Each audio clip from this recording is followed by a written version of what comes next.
ñu soobu pour ñu mën a wootee ne dañuy waxtaan def conférence ci mbirum jigéen ñi. C'est parce que d'abord ñun jigéen lañu te boo nekkee jigéen li ngay dund yow yaa ko xam en tant que jigéen et comme yaa ko xam wala gën koo xam góor ñi nga nekkal yaa ko war a gën a mën a wax yaa mën jël kàddu pour wax ci li nga nekk lan moo la neex lan moo la naqari lan nga bëgg réew mi doxee lan nga bëgg àdduna bi sax doxee ndax duñu yem rek ci suñu réew ndax jigéen ñi ñu ngi fépp ci loolu maa ngi nuyoo di jàll léegi di wax nii ci compagnie bi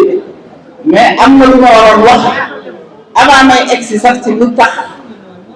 ñu woote conférence bi ak lan la ñu war a wax ci conférence bi dañu am coordonnateur mooy suñu coordonnateur CDS la Confédération pour la démocratie et le socialisme suñu coordonnateur ma nga ne toog à l'extrême droite muy Samba Sy ma présenté leen ko tàcc leen tuuti boobu ay lan ko suñu coordonnateur Samba Sy ki ci topp nii la waroon commencé par présentation boobu moom laay def nii ki ci topp mooy Khadija Dia comme mooy conférencière bi nekk LD MPT LD maa ci boole MPT bi dama leen fi wis rek dama wis MPT LD la boobu MPT xam nga tàmm laago la kii ci topp ci moom mooy Mariam Samb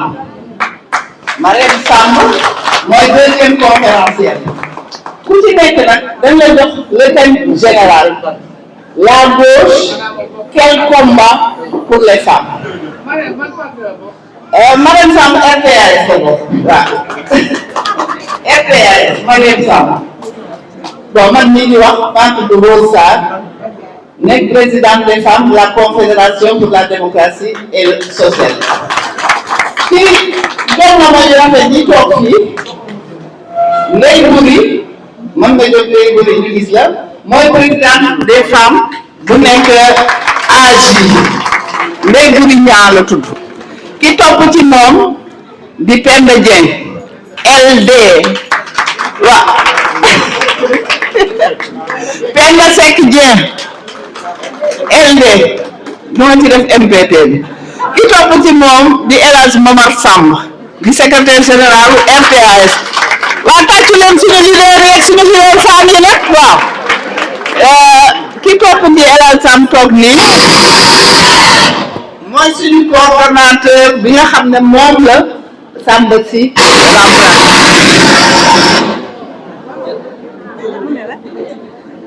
lan la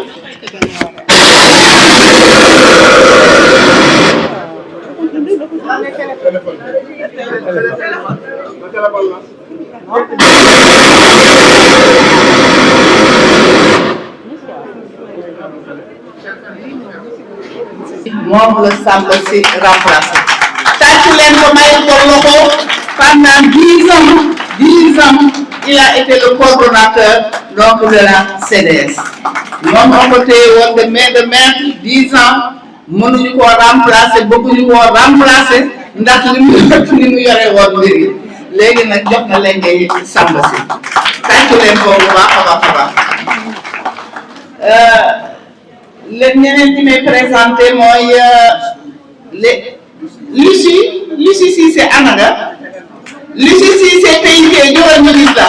honorable PIT Penda Seck Dieng fàtte naa cee teg honorable Penda Seck Dieng honorable waaw Lucie Cissé honorable nekk présidente des femmes du PIT ba nga nee toog ci ginnaaw moom dafa mel ne xanaa da ngaa bañ ñu gis la lu tax nga toog ci ginnaaw waaw Lucie Cissé Marie Binta Seck Amada Marie Binta Seck mooy présidente des femmes de PDS mbooloo mi mooy parti bi nga xam ne moom la kii Pape Demba Sy ancien coordonnateur yore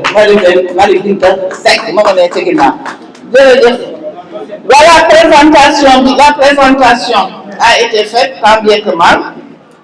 pour dire que li ñu fi andi mooy li ma doon wax sànq dañu war a waxtaan sur gauche bi ñuy wax la gauche sénégalaise parce que moo ñu intéressé au premier chef quel combat pour les femmes. thème bi nag dafa doon thème bu large moo tax suñu conférenciers yi am la latitude c'est-à-dire dañ leen a may liberté ñu mën a xuusee fi ñu bëgg a xuusee wax li ñu xalaat parce que li ñu intéressé mooy ñun ci gauche bi ñu bokk lan moo war a doon suñu taxawaay ci li jigéen ñi di mëbët lan mooy suñu taxawaay ci problème yi nga xam ne jigéen ñi moom la ñu jànkoonteel bu jigéen ñi nag muy mag muy xale muy màggat muy jigéen rek leen problème la ñu jànkoonteel parce que bu ci nekk tranche bu ci nekk ak say problème fan lañ koy waxee fan lañ koy fajee lan la ñuy proposer comme solution loolu la ñuy xaar ci réflexion suñu conférencier yemuñu foofu nag pourquoi ñu wootee et wootee de manière large c'est que ku toog fii yëpp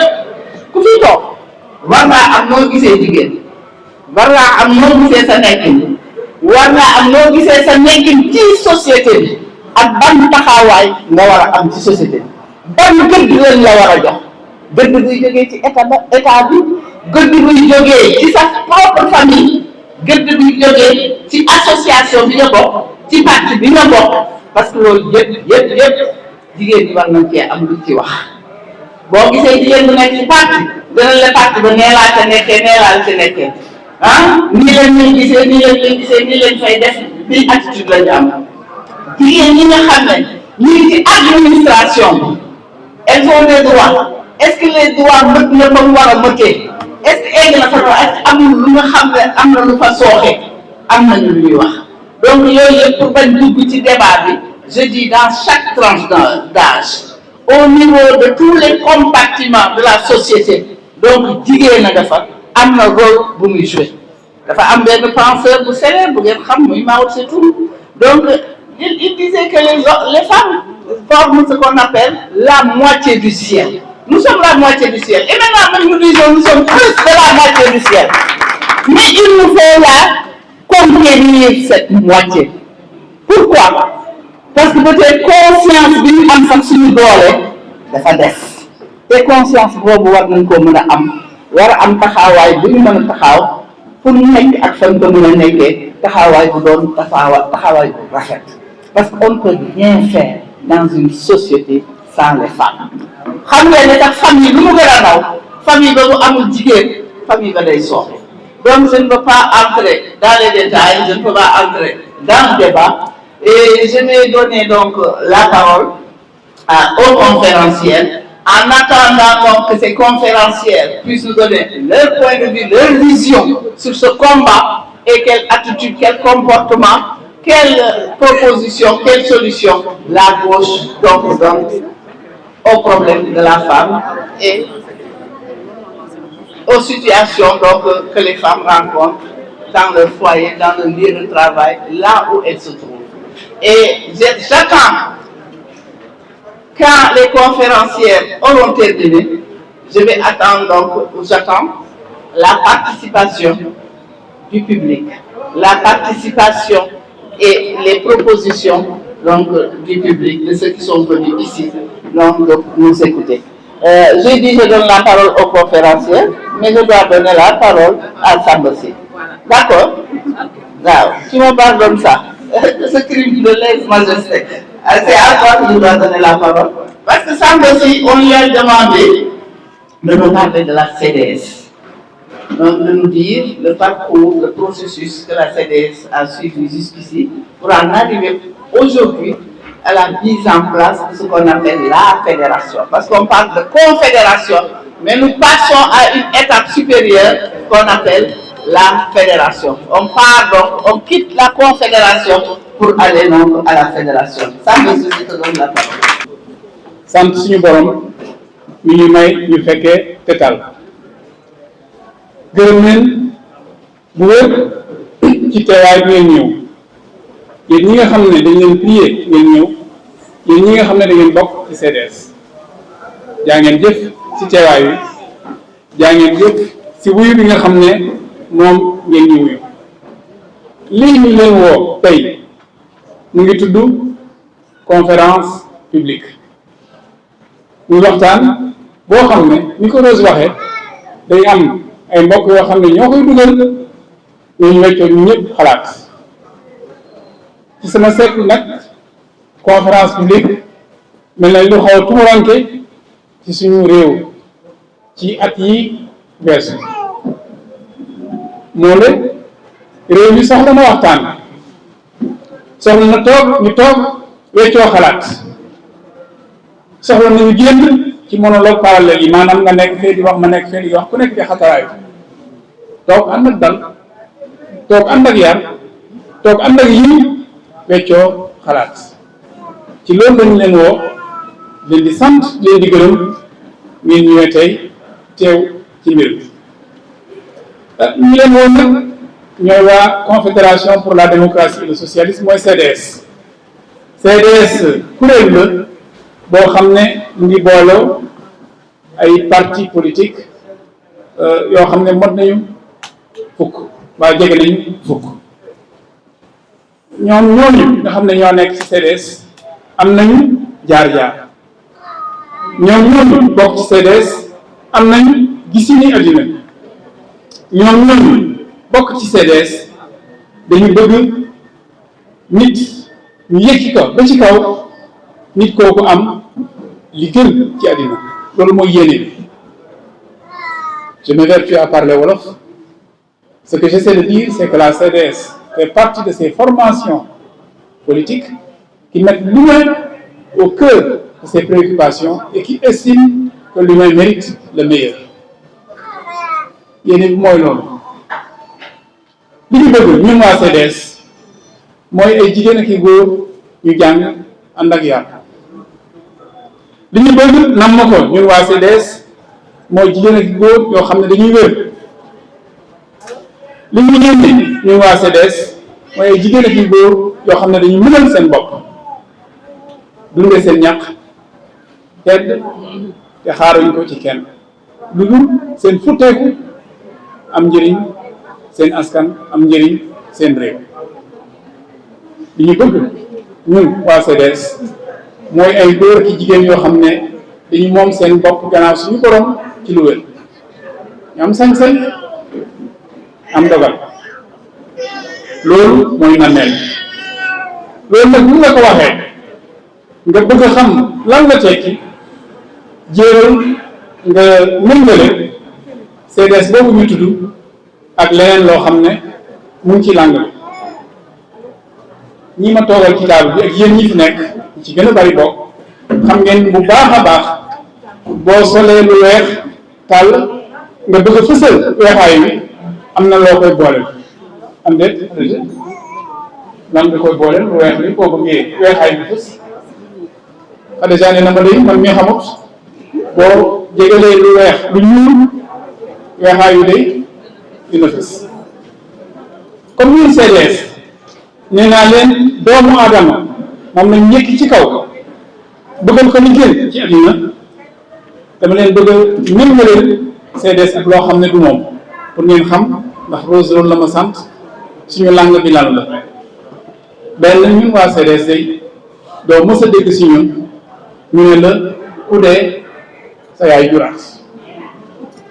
xalaatuñ ko duñ ko wax ku dee sa yaay juraat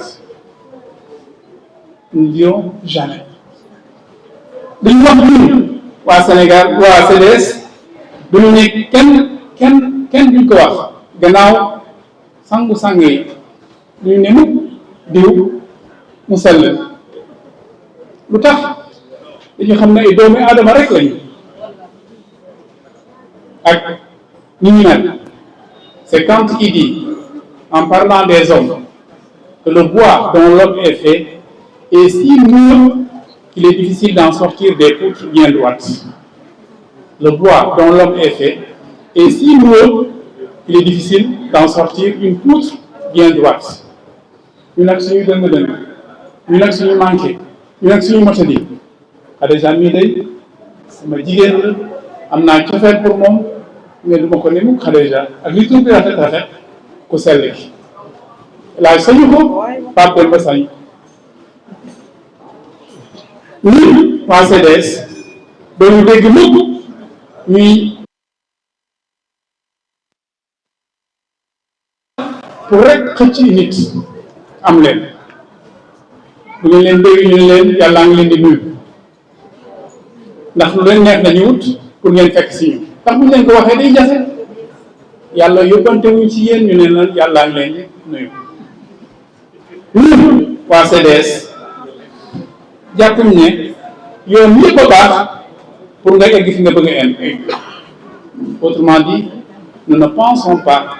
que tous les moyens, toutes les voies, tous les chemins sont bons pourvu d'arriver à sa fin. meluñu noonu ñun waa CDS jàppuñ ne képp koo xam ne waroon ngaa ñun gisin dañ la war a faase.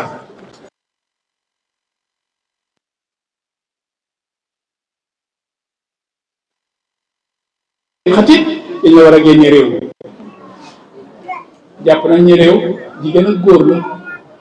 jàpp nañu réew ndaw ak mag la jàpp nañu réew ay waaso ay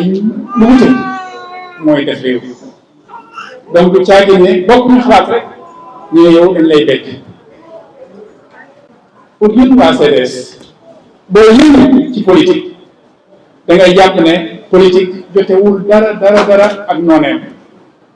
J'essaie de dire la haine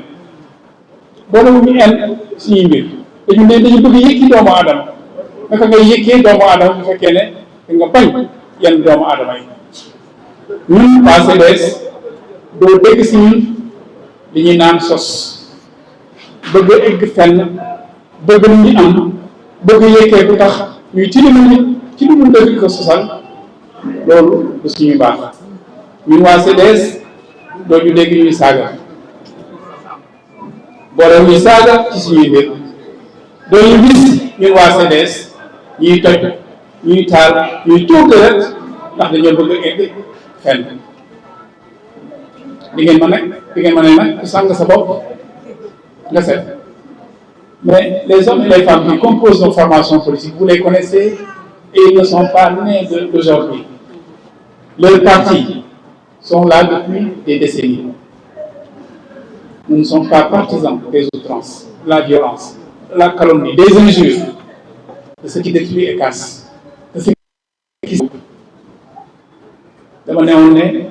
boo bëggee fësal lu weex li tegal ci wetam lenn lu ñuul ko nga gis ñun de ñun booy woowu ma leen jéem a weer ak sama baat bu neexul bi boobu wooyu dañuy jéem a wuyoo ñun waa CDS li ñu bëgg mooy li gën a baax ndax jàpp nañu Sénégal yeewee nañ ko li ñu bëgg mooy li gën a njëriñ bëggal ko waa doomu réew yi li ñu bëgg weesu na sax lu baax pour doomu réew mi rek yéene nañ ko bépp doomu aadama ndax pour nous tous les humains sont frères. Parti yi nekk ci biir CDS foofu laay daanele ànd na jëf authentique la ànd na jëriñ Sénégal la Sen'Eau la MRG la LD la ñax jëriñu la PIT la RTAS la UDF mbooloo parti yooyu ñoo ngi liggéey Law Rose wax na ko sànq depuis plus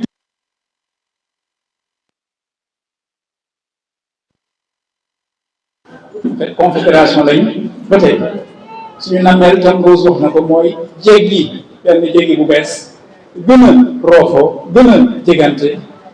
gën a nekk say nekk fédération leen di ñaan ngeen gunge ñu ci loolu ci yoon woowu la conférence bi tey bokk loolu daal Rose laa bëggoon indi ci waxtaan bi di la delloo kàddu bi di gërëm mbokk yi si dégg bi nga xam ne dégg nañu Je suis membre du bureau du secrétariat permanent de la Ligue démocratique. vice-coordonnatrice des jeunes et vice-coordonnatrice des cadres. Avant d'aborder ce sujet, permettez-moi de rendre un vibrant hommage à nos aînés, à ces femmes de la gauche, nos références, nous la jeune génération, à ces femmes qui ont su transcender les clivages sociaux pour occuper des postes de hauts responsables. Ces femmes qui ont pris part à des luttes aux revendications sociales qui ont permis aujourd'hui à la femme sénégalaise de jouer un rôle incontournable sur l'échiquier politique national. Je vous dis gàcce ngalaama. kuy xalam na sa jaayu banque bi yaay moom yoo xew la. Et aussi, vous me permettrez, avant d'aborder le thème, de faire une précision importante. Tout mon bien qui sortira de ma bouche sera le fruit de l'excellente formation que j'ai reçue de la gauche. Et tout écart de langage sera de mon entière responsabilité. Donc, pour en venir au sujet qui est le suivant, la gauche sénégalaise, quel combat pour les femmes. Avant d'entrer dans le vif du sujet, il est important de revenir sur l'objectif, sur l'idéal de la gauche de façon générale, qui est l'abondement du social.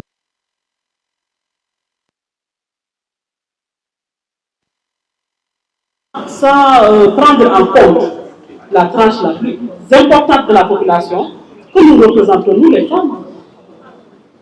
car nous constituons la moitié de l'humanité. Et il y a lieu de préciser également que la gauche a toujours pris part, la gauche que ce soit les hommes que les femmes ont toujours pris part aux luttes pour l'égalité des droits. Donc dans ce même sillage, j'ai décidé d'aborder le thème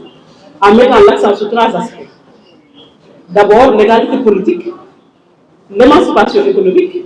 et la justice sociale ou juridique. Et vous me permettrez de développer, donc de jongler entre, désolé de l'expression, voilà, donc d'utiliser tantôt le français et le wolof pour mieux passer le message. Donc ça risque d'être un peu long si vous permettez, camarades. Voilà. Donc, concernant le premier thème,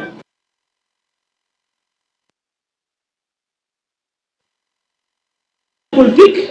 on parle forcément de la loi sur la parité, votée en 2010 sous le président Abdoulaye Wade. Donc, cette loi, nous devons en être, nous les femmes de la gauche, nous devons être les gardiens vigilantes de cette loi. Nous devons renforcer le combat pour une meilleure application de cette loi, mais également sur son extension. Madame loi sur la parité, vous nous votez en 2010. Beaucoup de nous ont eu à profiter de ces bienfaits. Nous devons également pour son extension. Son extension, cela veut dire que nous voulons et nous demandons, et cela fait partie de notre plaidoyer, pour une extension au poste de décision, que ce soit dans le gouvernement ou dans les administrations. Notre objectif également sera, et sera, et continuera d'être, la lutte contre le plaçage. C'est de là, nous allons pour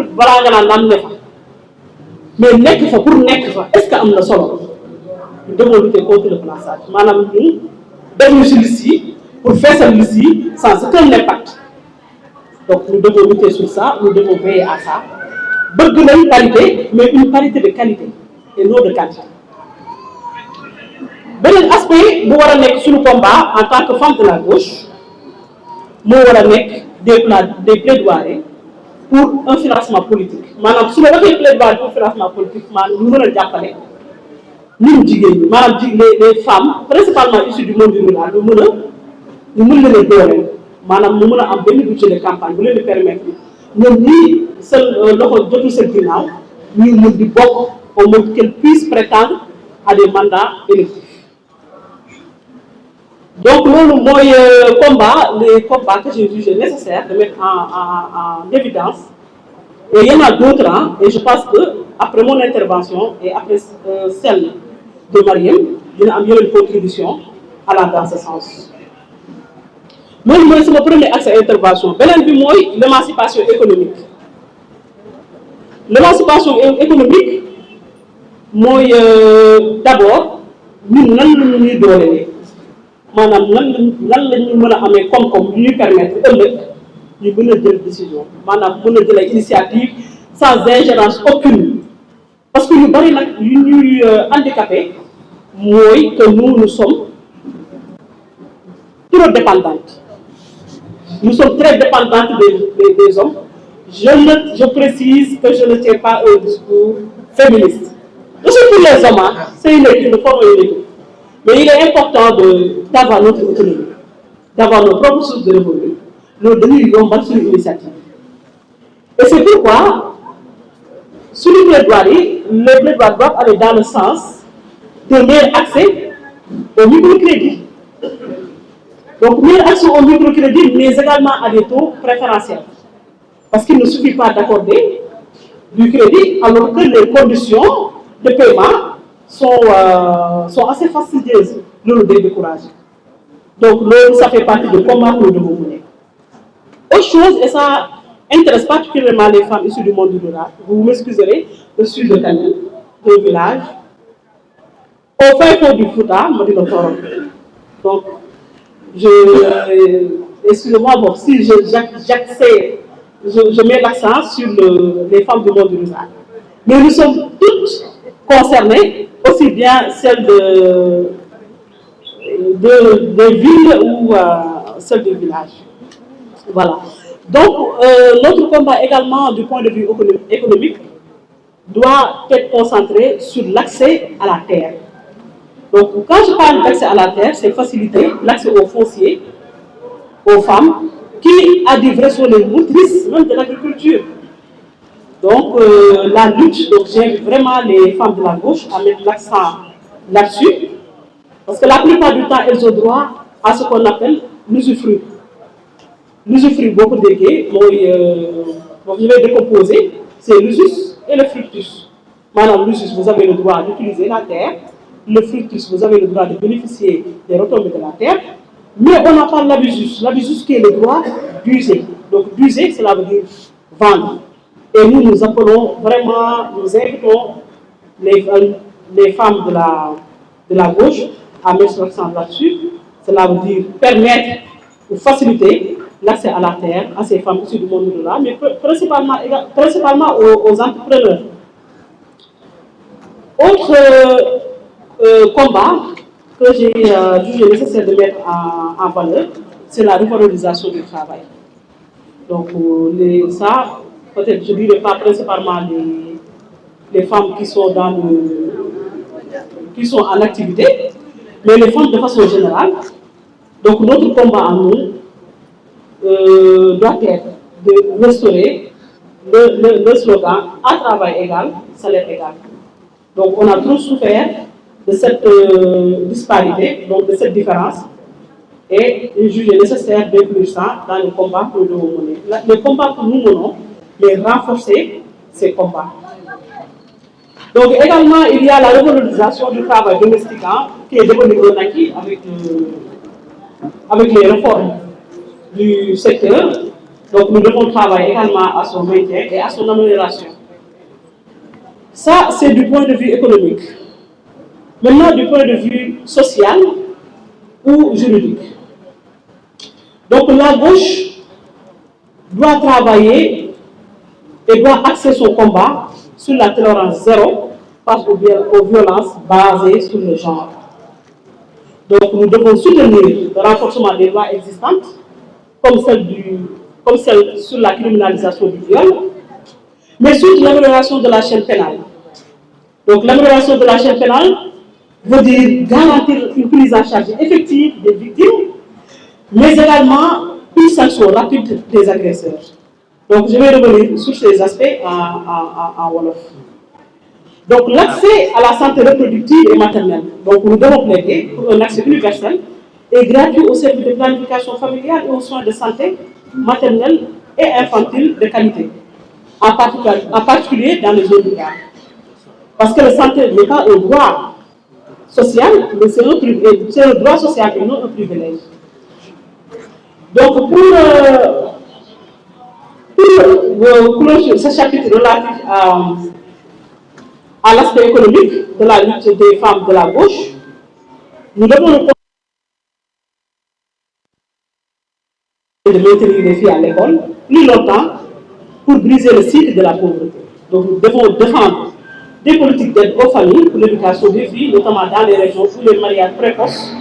restent fréquents. Donc je vais essayer de transcrire en Wolof. Pour l'aspect politique, donc égalité politique, c'est la parité. War nañ xeex aussi lu ñu tuddee plaçage maanaam placer ñu rek pour placer war nañ xeex itam pour mun a am ay financement ci campagne maanaam gis nga leen yu bëri surtout ñi di jóge ci dëkk ba les femmes du monde rural dañoo am ay jafe-jafe pour mun a am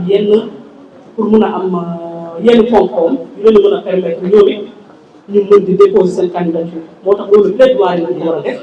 su mënee nekk moo ñu gënal. Émancipation politique mooy accès au foncier et au crédit maanaam dañoo war a yombalal ñun les femmes de la gauche dañoo war a xeex pour ñu mën a yombalal ñu accès crédit mooy lépp luy dem ci leble pour nit ñi mën a liggéey mën a am doole comme ça ëllëg ñu mën a def suñu activité lépp mën a yomb maanaam ñu bañ a jël suñu activité yëpp activité suñu àndandoo la moo ñu ko ñàkk mais on travaille mieux à être indépendante ci ñuy war a def. beneen aspect mooy suuf maanaam dañoo gis ne jigéen ñu bari principalement ñu nekk ci dëkk ba ñoom li ñuy gën a di liggéey mooy transformation des produits locaux et consorts donc cela veut dire que ñoom dañuy liggéey ci suuf si nekk si nag am ci taxawaay bu rafet mais seen difficulté maanaam problème bi mooy pour ñu mën a jot ci suuf si day jafe. donc des fois dañu koy aal pour ñu liggéey mën a am dara jaay mais dafa doon baax ñoom it ñu yombale leen acquisition bi maanaam ñu mun ko amee ñu góor ñu ko amee. beneen aspect mooy revalorisation mooy lutte contre les écarts salariaux maanaam bëgg nañ ci entreprise yi liggéey bu góor ñi di def ñun ñu def la même chose te salaire yi du tolloo. donc que ça soit man wala keneen ak keneen on a eu à vivre ces expériences dund nañ ko donc loolu bëgg nañ vraiment ñu mettre ko en droit ma bokk ci combat yu ñu war a mën a ñun en tant que femme de la gauche sénégalaise. beneen aspect nag mooy liggéey domestique maanaam lépp lu dem ci liggéey kër ak soin loolu am na ay réformes yu jot a am ba ñu revaloriser maanaam yokk salaire yi mais lu ñuy ñaan moo ñu gën a dooleel maanaam gën a saytu application bi mais aussi ñu mën di defar lu mel ni ay crèche ay maison de soins parce que tamit bu ñu seetlu lu bari donc loolu la nit di ñaan am njaboot jigéen bu nekk ñaan na am njaboot mais seetlu nañ ne fii au Sénégal wala en Afrique de façon générale jigéen ñi ñooy faral di toppatoo xale yi donc maximum de temps bu ñuy jël di leen toppatoo ak maximum de temps bu ñuy jël di toppatoo mag ñi loolu mën na nekk benn frein ci taxawaay bu ñu war a am loolu baax na mais on aimerait maanaam soxla nañ ndimbal bu ñu amee luy mel ni ay crèche bu ñu renforcer lu mel ni ay crèche wala des établissements de soins dina gën a allégé maanaam dina wàññi charge liggéey si jigéen ñi bu ko defee mu gën a mën a concentré si lu ko war maanaam ses attentes. léegi si justice sociale la maa ngi doon accès sama intervention maanaam maa ngi doon bu ñu waxee sécurité mooy les violences basées sur le genre mooy xot-xotal yi ñuy def jigéen ñi que ça soit sur les réseaux sociaux wala sur les dëkkandoo chaque jour bu ñuy xëy dinañ dégg ci télé yi wala ci rajo yi des formes de violence ci faits divers yi tout récemment ñun ñëpp on a été témoin vraiment de l'histoire triste mooy daan bi ñu bàyyi ci néegam mu faatu moom ak doom ñun ñëpp on a été attristé bale la ci bu ko jëlee autant d'exemples loolu war na bokk suñu combat parce que ñun c'est pour l'égalité des droits c'est pour la sauvegarde des droits des minorités donc war nañ am taxawaay bu am solo ci wàllu boobu ñuy ñaan ñu renforcer ces lois c'est vrai qu'il y a eu la criminalisation maanaam léegi viol dañ ko criminaliser et quand on dit viol c'est assez large donc c'est pas uniquement sans pour koy jëlee donc il y a des attouchements lépp daal ñu dem ci basé sur le fait yooyu tamit war na mën a nekk suñu combat ñuy ñaan aussi que bu amee victime maanaam bu ñu demee ba identifier victime bi ñu gën ko toppatoo lu mu gën a gaawee parce que loolu gis nañ ne ci wàllu boobu day tànn dina am ci côté parents yi ñu ñaan intervention comme aussi dina am du côté de l'autorité maanaam kii def mën na bénéficier wala mën na am benn statut boo xamante ne dina tax pour ñu ko jot mën ko sanctionner day yéex donc moo tax ñu suñu plaidoyer war na bokk les cas yooyu bu amee violence ñu mën a identifier lu mu gën a gaawee la victime mën ko toppatoo mais aussi mën a sanctionner maanaam mën a teg ay daan auteur agression yi am na aussi lu ñuy tuddee santé reproductive et maternelle maanaam pour planification familiale donc là aussi c'est vrai que yomb na pour ñun ñuy dëkk ci réew taax mais jafe na ñu nekk ci village et consorts donc on appelle vraiment ñu ngi dañoo war a plaider pour un accès universel et gratuit pourquoi pas au service de planification ak soins maternels et infantils maanaam gis nañ ne ñu bari ba année bu ñu nekk 2025 gis nañ ne ay femmes maanaam ay jigéen di ñàkk seen bakkan ci accouchement loolu ñun on dit stop loolu warul mën a nekk donc loolu bëgg naa ñu inscrire ko en premier rang suñu combat en tant que femme de la gauche sénégalaise. Éducation des filles maanaam jàng xale jigéen ñi boobu aussi war na ci am taxawaay bu rafet parce que tamit c'est ñun jeunes filles yi ñu mën a jël relève maanaam quand on parle des femmes de la gauche plurielle ñu ngi nekk ak suñu tataay suñu yaay yi mais ñaan nañ aussi ñu am un renforcement maanaam gis suñu yeneen moroomi jigéen am chance bu ñu am tey jàng ba am yeneen niveau yi bëgg nañ aussi ñu concentré wu ci mun bokk suñu combat.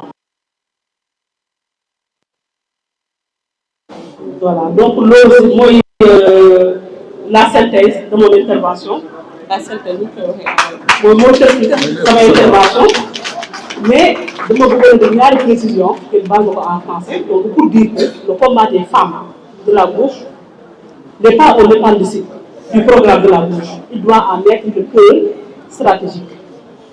et également la gauche sénégalaise ne cherche pas seulement à inclure des femmes dans le système existant. Elle cherche à changer le système lui-même pour qu'il soit plus juste, plus égalitaire et véritablement démocratique. Car le progrès pour les femmes, c'est progrès pour la nation entière. Wassalam. Quel combat pour les femmes? À toi, madame. Wow, bonjour tout le monde.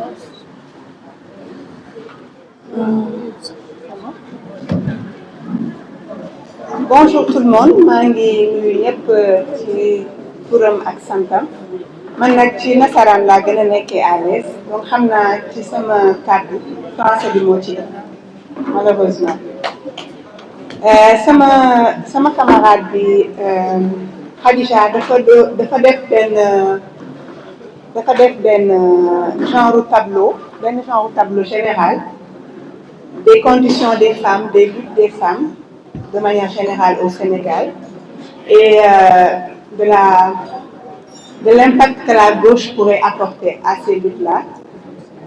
de ce que la gauche pourrait faire pour faire avancer ces luttes et les faire peut-être aboutir à des résultats plus tangibles. Maintenant, sama propos, je l'ai axé plus sur le code de la famille parce que man sama gis-gis mooy qu'on doit combattre pour droit des femmes dafa bëri ay fànn bëri ay pàcc dafa am lu gën a jàmp mën na am loo xam ne mën na xaar am loo xam ne liggéey bi ak xeex bi dina gën a jël kaw man li ma gisoon ne bokk na ci lu gën a jàmp mooy xool le code de la famille parce que code de la famille moom mooy ci mbirum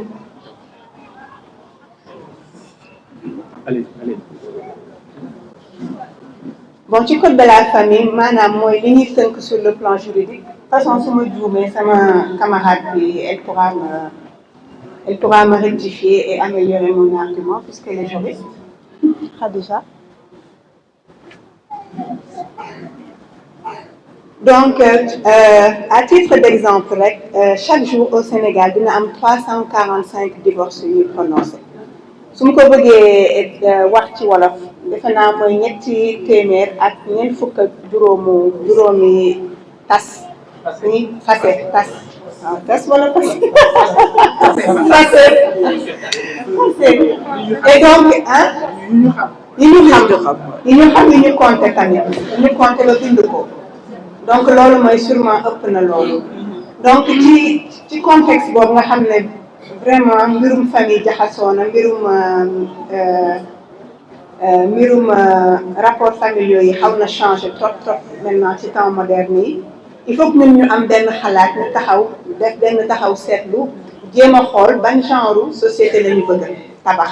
ban genre famille la ñu bëgg ak fan la ñu bëgg a teg donc dootuñu mën a ci jël texte yi nga xam ne moo nekkoon en vigueur peut-être il y a 20 ans, il y a 25 ans, il y a 50 ans, di ko continuer à appliquer à l'aveugle sans réfléchir, sans xool di gën, sans xool conséquences yi muy am njeexital maanaam yi muy am ci famille bi ci xale yi ci femmes yi ci góor yi aussi ak ci xale yi surtout mooy d'abord. Un des problèmes majeurs bi ñu remarqué mooy problème mu notion de puissance paternelle. te loolu dafay gën a feeñ bu dee dafa am fase bu dee garde xale yi juge bi daf ko dénk yaay ji par exemple dafay am ay jafe-jafe yu muy jànkonteel surtout côté administration bu bëggee toppatoo yenn këyit yi du ko mën bu bëggee toppatoo passeport par exemple il faut que papa ji bind benn këyit bi wane ne que moom joxe na accord am pour yaay ji mën a dem jëli passeport bi même si bu dee yaay ji moo téye xale yi moo yor xale yi moo leen dëkkal moo leen di dundal mooy gérer seen éducation moo leen di gérer xëy jàngi ak lépp moo leen di solal ak lépp donc loolu muy problème bu rëy et comme on parle de justice sociale d'équité voire même d'égalité en termes de droit dafa nekk loo xam ne il faut que ñu jéem si jublu te gauche bi mën na ci jàppale lu bëri ci xeex boobu Sénégal dafa signé ay accords internationaux yu mu ratifié depuis 21 ans parce que accordu Maputo yi ak Beijing c'était en 2004 en tout cas pour le protocole de Maputo le Sénégal da ko ratifié engagé aussi conclusion yi nekk ci protocole boobu Sénégal daf ko war a appliquer comme yeneen pays yi ko ratifié mais li ñu gis mooy depuis 21 ans c'est pas le cas dafa am ay blocage boo jëlee protocole boobu article 7 alinéa C dafay wax maanaam koy lire ci français lañ ko bindee en cas de divorce d'annulation du mariage ou de séparation de corps la femme et l'homme ont des droits et devoirs réciproques vis-à-vis de leurs enfants l'intérêt de l'enfant prévaut dans tous les cas donc fii ñu gis ne dañoo war a toujours jiital intérêt xale bi gis li nga xam ne moo ko gën a arrangé mais ba léegi cadre bi ce n'est pas méngoowul dafa nekk en blocage ak li am dans le quotidien des familles ñuy gis ay situations yu dramatiques di gis ay familles yu témoigner di expliquer ne dañuy obligé ay seen jëkkër entre guillemets di gëmloo ne dafa gaañu pour mën a am kayit bi ñoo xam ne dañuy daw ak seen doom ñoo xam ne dañuy truquer ay papiers pour mën a jot ci kayit yooyu wala ñoo xam ne dañuy obligé toog Sénégal duñu voyager bu seen doom yi amee yenn opportunités yi pour séjour linguistique pour def ay voyage scolaire wala échange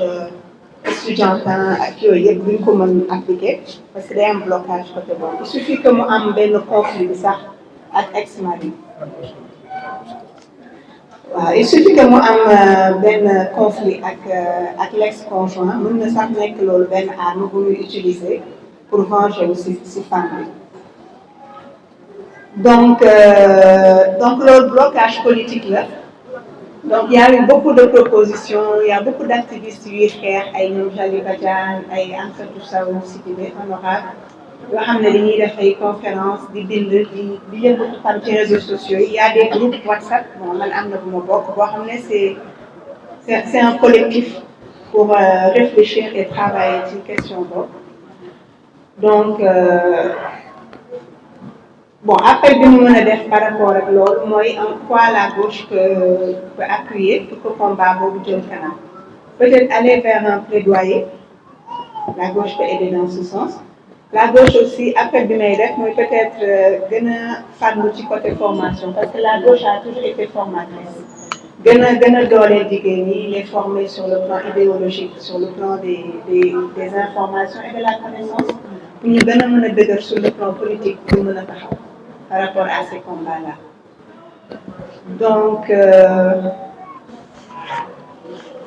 donc ici qu'est-ce qu'on peut suggérer c'est que au lieu ñuy wax puissance paternelle peut-être parler d'une autorité parentale conjointe que yaay di mën a am baatam ci xale yi li nga xam ne seen intérêt la mais aussi bien papa ji bu ko papa ji mënulee wala disponible yaay di mën fa am tamit taxawaay et que ce soit reconnu mu am autorité daal ci loolu et que ça lui soit accepté en tant que mère ñu xoolaat bu baax aussi notion chef de famille bi xoolaat gestion wu bien wu ménage yi surtout ménage bu ñu ko bokkee te permettre aux mères d'avoir les mêmes droits décisionnels mooy décision yi jéem aussi xool nu ñuy aligner le code de la famille et la constitution mu am benn logique ak benn cohérence ci texte yi voilà de manière générale daal ñu xool nu ñu mën a xoolaatee dispositions yi concernant le mariage le divorce la garde des enfants ak tamit la succession mooy li ñu doon wax sànq parce que affaire u terre bi souvent succession bi daf si influer lu bëri bon en gros man foofu laa accès woon sama propos donc du ñàkk ne bu amee yeneen éléments je pourrais intervenir rajouter quelque chose merci pour l'intervention sur le divorce donc les problèmes à l'intérieur de la famille et qui montrent tout simplement que les hommes s'appuient sur ce qu'on appelle la puissance paternelle et que cette puissance paternelle met la femme au second plan jigéen ñi ci ginnaaw la ñu nekk góor gi mooy décider moom mooy doxal moom mooy montrer son autorité et comme elle l'a dit je ne reviens pas là-dessus même pour faire voyager son enfant il faut que góor gi joxe kii yam naka lañ koy waxee avala autorisation boo amulee donc c'est pas possible même si la femme a la garde de l'enfant donc elle l'a dit c'est pas la peine que je revienne. Je crois que ce sont des textes qu'il faut revoir et ces textes pour qu'on puisse les revoir il faut que les femmes se lèvent jigéen ñi ñoo war a xeex loolu à moins que ñu d'accord ci bu dee d'accord nañ ci moom nañuy bàyyi yëf yi mu continuer mu wéy mais buñ ci d'accordul dañoo war a taxaw jàkkaarloo ak état bi wax ne ñun bëggatuñu mu demee nii la ñu bëgg mu demee et wane seen doole seen pas-pas ci bëgg-bëgg boobu parce que bi ñu taxawee ne dañu bëgg parité les femmes se sont battues. On a rarement vu, je ne dis jamais, parce que je ne peux pas dire jamais, rarement vu une telle mobilisation famille outil palais sol yu weex. C'était historique. Mais ba ñu demee la ñu bëggoon dañ leen koo jox quels que soient les problèmes qui s'en ont suivi qui ont suivi l'application jaar na fii fa ñu war a jëlee jigéen ñu jël góor teg fa ce qui fait que góor ñi ñooy ëpp dans les instances donc effectivement comme l'Assemblée nationale bu ñu demee ba voté ay vice-présidence ñu fexe ba xam ne góor gi mooy ëppal ñoom ñoo fay ëpp nombre donc c'est des artifices entre guillemets qui sont créés dans l'application de la loi qu'il faudra revoir, combattre donc et proposer autre chose. Et le flambeau là, où en fait cette bataille-là, ou cette lutte, les femmes n'ont pas mené. Je ne dis pas que les hommes doivent être absents de cette lutte. Parce que nous avons des hommes qui sont progressistes. J'ose espérer que celui qui est à côté de nous, donc qui dirige la CNES, en fait partie, c'est un clin d'œil de celui. C'est évident, c'est le droit de soi. Il sera des hommes qui seront vraiment codés du côté de la justice, du côté de l'équité, du côté des combats qui revalorisent ce qu'on appelle le statut donc de la femme. Mais il faut que les femmes donc portent l'étendard. Porter l'étendard mooy dañuy taxaw ci kanam parce que suñu xeex la ñu ànd ceeg moom ci xeex boobu. Donc ça c'est important. Je pense que Khadija, dans son intervention, a soulevé des questions aussi importantes qui sont des combats donc à mener à travail égal, salaire égal. Est-ce que l'on en dans les entreprises? Il y a beaucoup de problèmes pour en fait arriver à cela. Donc par rapport à la question de l'accouchement, donc on a énormément de problèmes, mais c'est lié de manière générale à la santé donc dans notre pays. Autant de morts à l'accouchement, parce qu'on ne doit pas plus, on dit, les femmes ne doivent plus mourir en donnant la vie. Et parfois même elles viennent à mourir avec leur bébé, elles partent avec leur bébé dans des conditions extrêmement difficiles, atroces. On ne devrait plus en arriver là. Comment faire? Donc il faut revoir le système de santé. Et ça c'est important, c'est un combat aussi que nous devons mener. Khadija a parlé de l'accès à la terre. C'est un combat qui date de Mathusalem. Ça fait plus de 40 ans qu'on se bat. Donc elle a amené des éléments juridiques sur lesquels je ne reviens pas pour dire on nous donne la terre, mais on ne donne même pas les moyens de pouvoir la cultiver cette terre, parce que cette terre, il faut la cultiver. Et les femmes, autant elles ont des problèmes dans la mesure où, même si on leur donne l'accès à la terre, elles sont assignées à d'autres travaux qui les empêchent de travailler cette terre comme elles devaient la travailler. Parce que nous sommes taureaux, nous sommes choses, nous sommes passés, nous sommes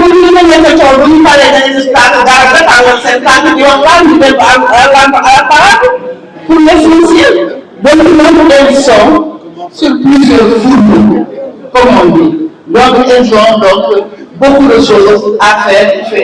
ces choses qui font qu'en fait elles ne sont pas plus performantes que cela. Donc la terre, c'est bien.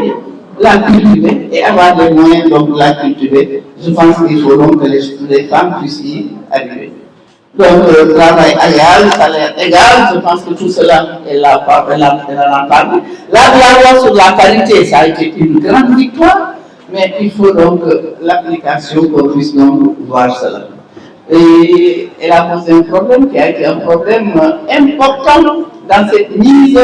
en application de la loi. C'est que nous ne voulons pas la quantité. Même si on dit, mais pourquoi pas, nous voulons la quantité. Mais si la quantité est associée à la qualité, mais c'est tant mieux, et c'est ça que nous voulons. Mais pour le moment, ce que nous avons à l'Assemblée, et les gens nous posent ce débat, et je pense que c'est un débat important, autant au niveau des hommes que des femmes, il y a un problème de qualité. Parce qu'on parle de qualité, on dit c'est les femmes, mais regardez les hommes qui sont à l'Assemblée nationale. Est-ce qu'il y en a qui ont tous un niveau adéquat pour siéger à cette Assemblée nationale? Donc il y a un problème. Des hommes qui donnent des coups de pied aux femmes qui sont enceintes et qui se battent, qui brisent donc les meubles de l'Assemblée nationale, ils sont au premier plan. C'est quoi cette bataille et cette manière d'être au niveau de l'Assemblée? Et il faut écouter donc le discours. Je pense qu'en fait, ils ne sont pas toujours des exemples. Donc il faut donc revoir cette manière de voir. Il faut donc revoir ces comportements qui traduisent autant le niveau des hommes que des femmes. Donc il ne faut pas donc jeter la pierre seulement aux femmes en disant qu'elles ont un niveau faible, donc elles ne doivent pas accéder à certains postes. Parce que ce niveau faible, il faut donc revoir ça. Et revoir ça, comment faire? C'est en fait la formation, les aider à se former. Et pour pouvoir donc arriver à un niveau donc adéquat pour faire face au travail qui les attend au niveau donc de l'Assemblée nationale. Donc par exemple, je donne cet exemple au niveau de l'Assemblée nationale, comme à tous les niveaux. Donc travail de formation, travail d'acquisition de compétences qui puissent leur permettre de tenir la dragée haute et de pouvoir donc compétir là où elles peuvent compétir et donc accéder à des niveaux très élevés au niveau de la hiérarchie sociale. Et ça, c'est possible. C'est possible dans la mesure où de plus en plus, on voit des femmes qui sont dans l'excellence. De plus en plus, dans les écoles, les filles donc sont caracolent pratiquement en tête au niveau donc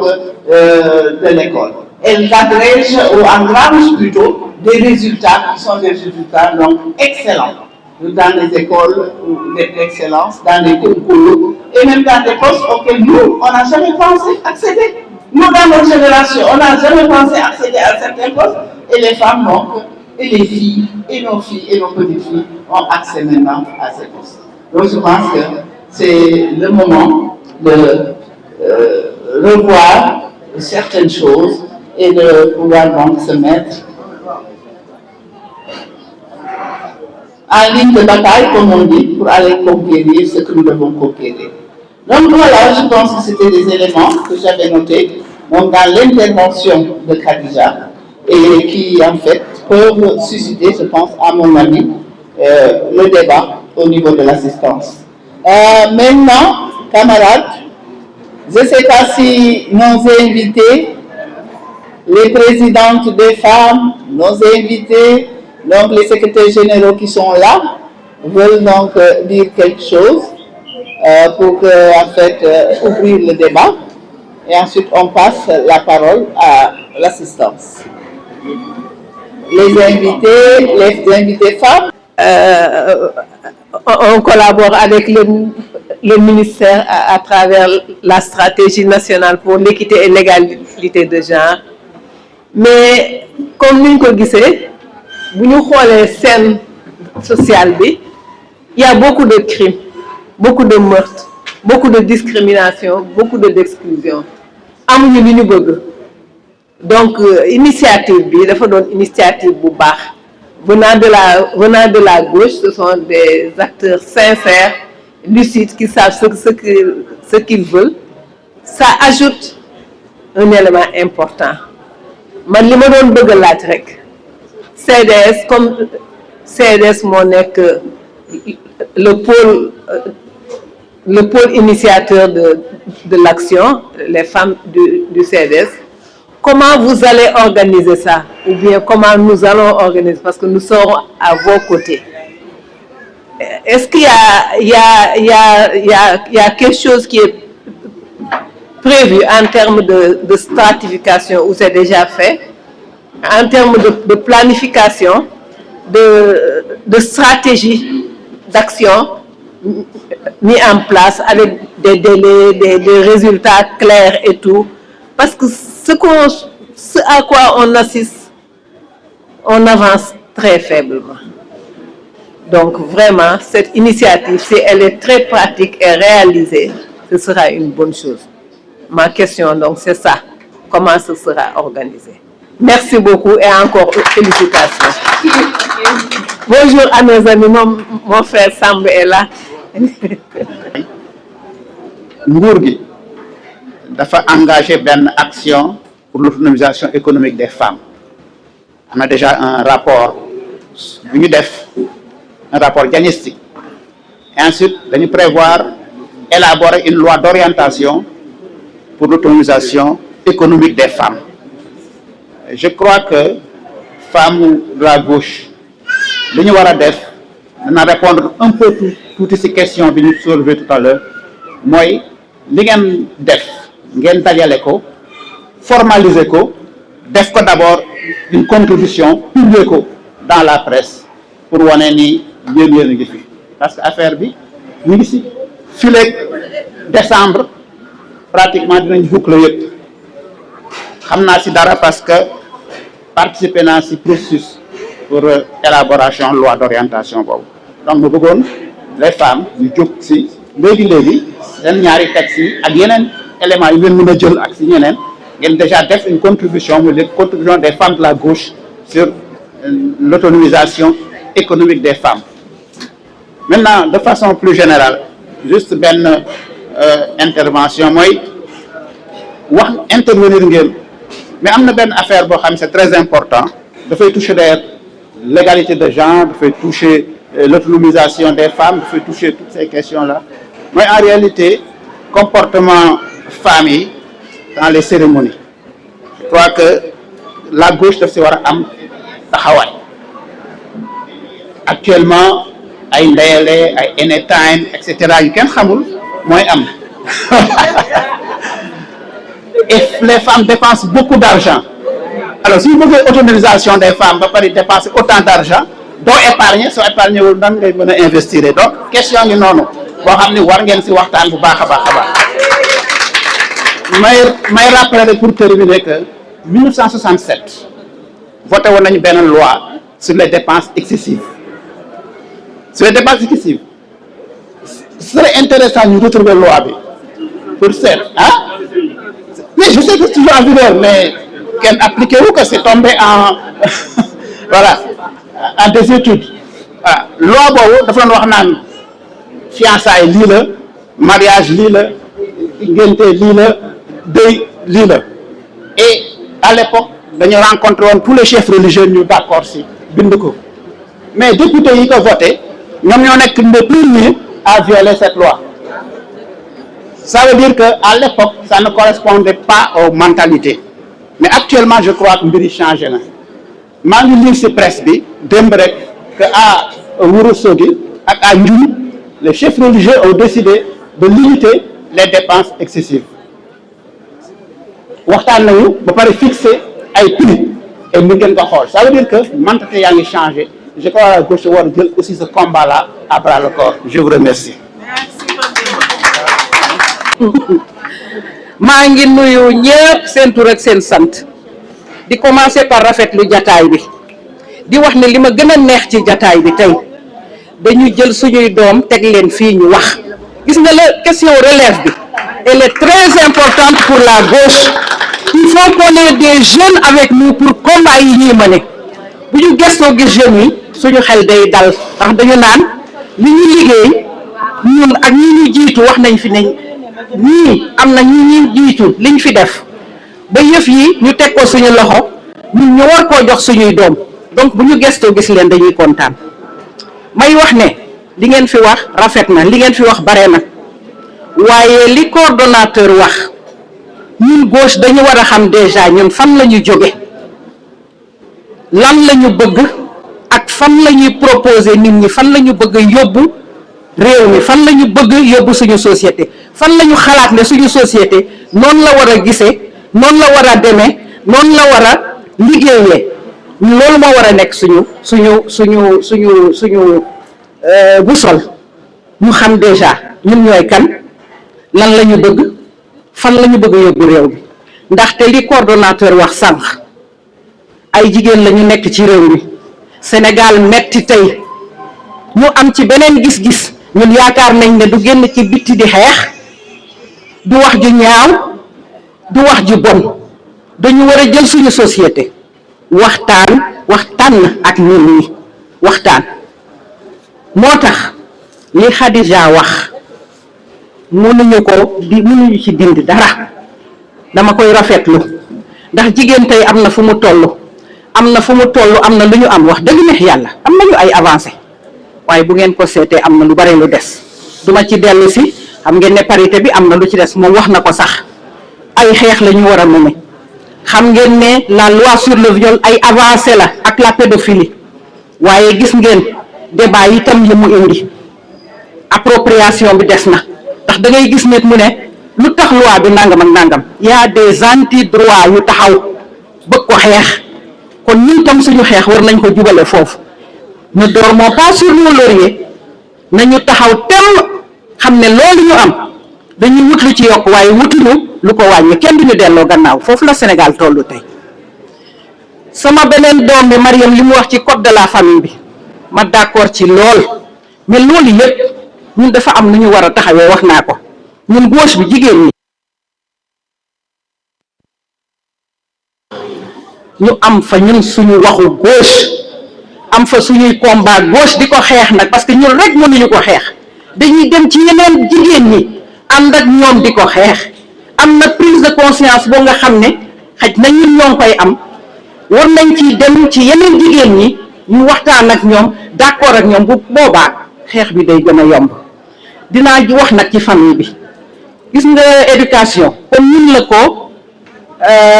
ñun lañ ko jagleel nañ waxante dëgg rek ne ñun ñooy yar xale yi am na nu ñu war a taxawee ci yar bi ndax lépp loo gis mettital jigéen ñi ngay gis nii xaj na góor ñi buñ leen yaroon am lu ñu def ci ñoom xëy na duñu dóor duñu rey nañu seet loolu parce que loolu bare na tey jógu fi de mu ngi fi war nañ ko xeex waaye war nañu éduquer góor ñi bu ñu éduquer jigéen ñi war nañu éduquer góor ñi ñu xam lan mooy jigéen nan nga war a yori jigéen nan nga war a defal jigéen danga ko war a sagal sargal ko dalal xelam ndax mu mën a jouer rôle bi mu war a jouer ci famille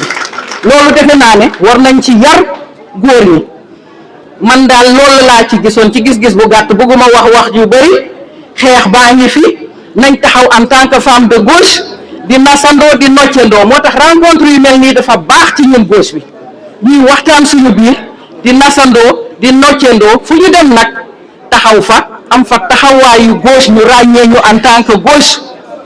defe naa ne loolu boo xam ne leen du ñu wàcc. Je remercie tout le monde bëgguma guddal wax bi jërëjëf. coordonnateur du CDS ak leader du CDS si fi toog ñu ma gis laa gis mais xam naa ne ñu bari ci gannaaw tamit di rafetlu toogaay bi di wax ne fi mbiri mu jëre lay commencé man duma présidente mouvement des femmes bu LD nante ne intérimaire laa Khoudia Mbaye mooy présidente nationale des femmes de la LD mais dafa yàlla bi dafa sutante ma jël lenge yi waaye man nag dafa mel ne 82 ba léegi ma intérimaire rek laay nekk 82 ba léegi comme ko première conférence des femmes LD ba léegi intérimaire laay nekk musuma nekk présidente may rafetlu bu baax a baax ndaje mi di nuyu sama rakk yi fi nekk yëpp honorable Lucie maa ngi lay nuyu bu baax di jox sa wàccuwaay Awa Dia Thiam maa ngi lay di nuyu di bég ci ndaje mi di kontaan tamit ci suñu doom yii buri dafa ne xelam dafa yaram dafa daw man tamit sama yaram dafa daw ndax fii dañ fi yàgg taxaw sol ay jupe ki jiin di xeex ba léegi si ba ñu màgget ñun ñëpp te li ñuy xeex ba léegi ñu ngi koy xeex ba léegi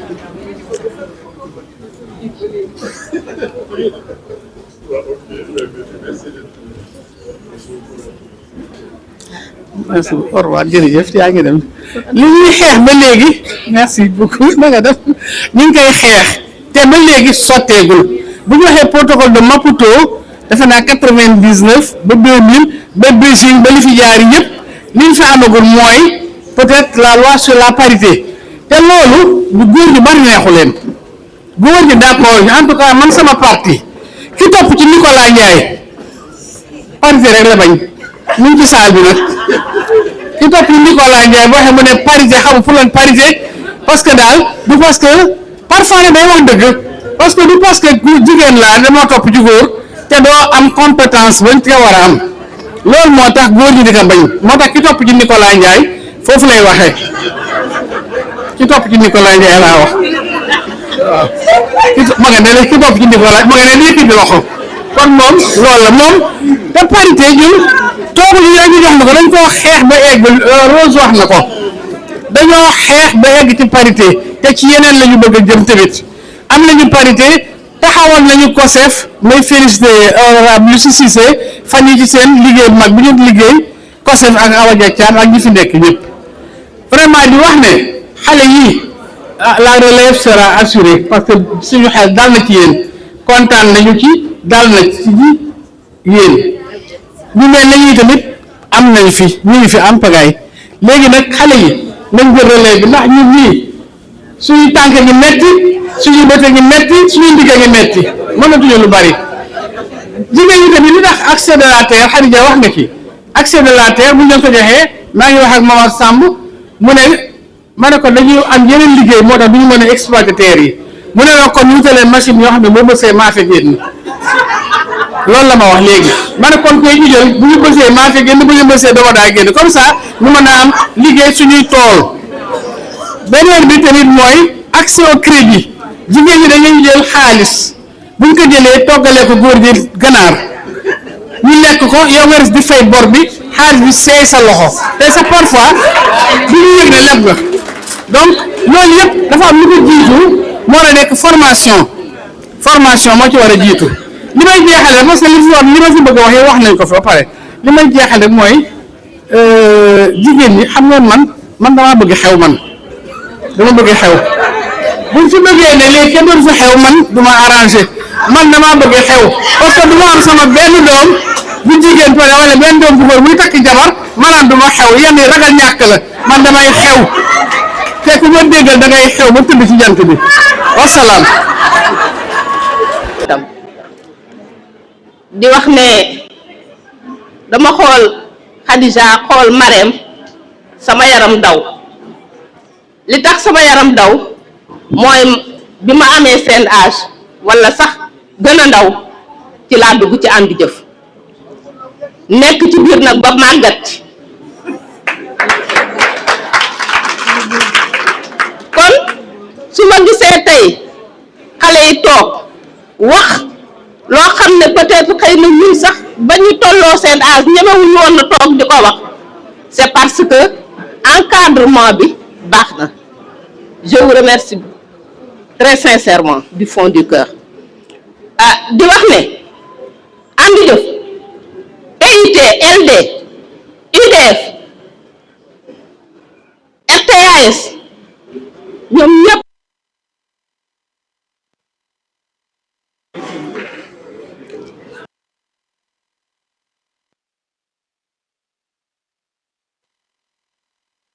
jël lii kii jëllee ñu dem ba jëmi jamono ñu xool ne ñun kat xeex nañoo xeex ba sonn waaye sur l'échiquier politique lañ ci waroon a am amuñu ko même su fekkee ne ñu nekkoon ci suñu biir ay crack lañ ay tête pensante lañ lépp loo xam ne muy politique bu baax bii nekk ci Sénégal ñu koy def ci ñoom la jógee ñu ne xaaral ñu delluwaat commencé nag di togg pour booloo commencé CDS di ci nekk ba fii ñu toll ñu war a jëm ci fédération man dama ne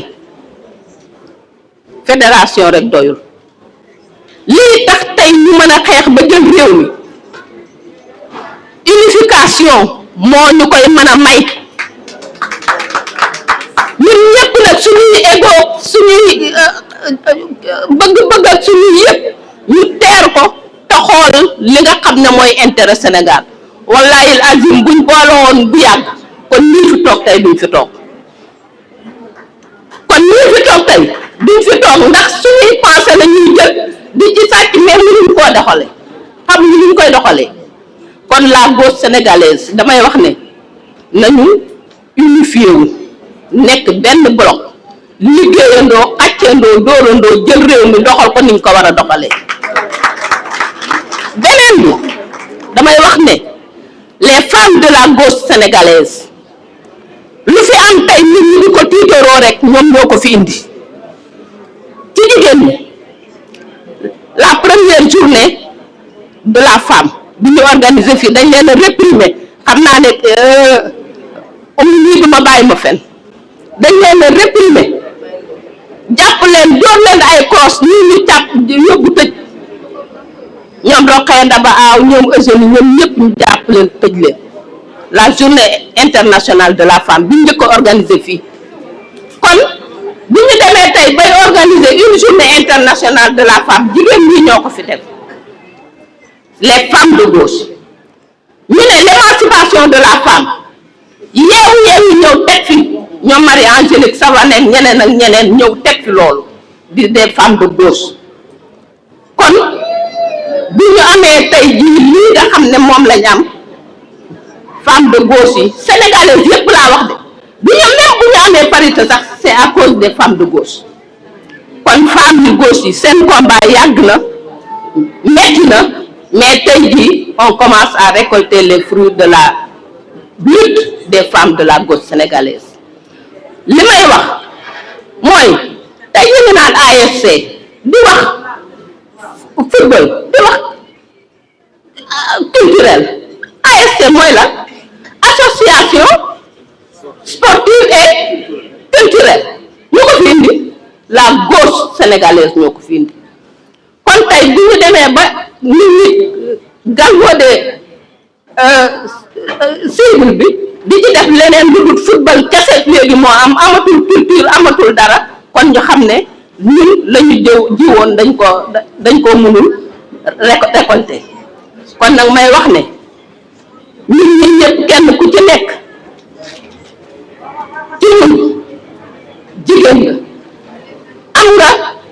doom xale yi liñ fi wax dëgg la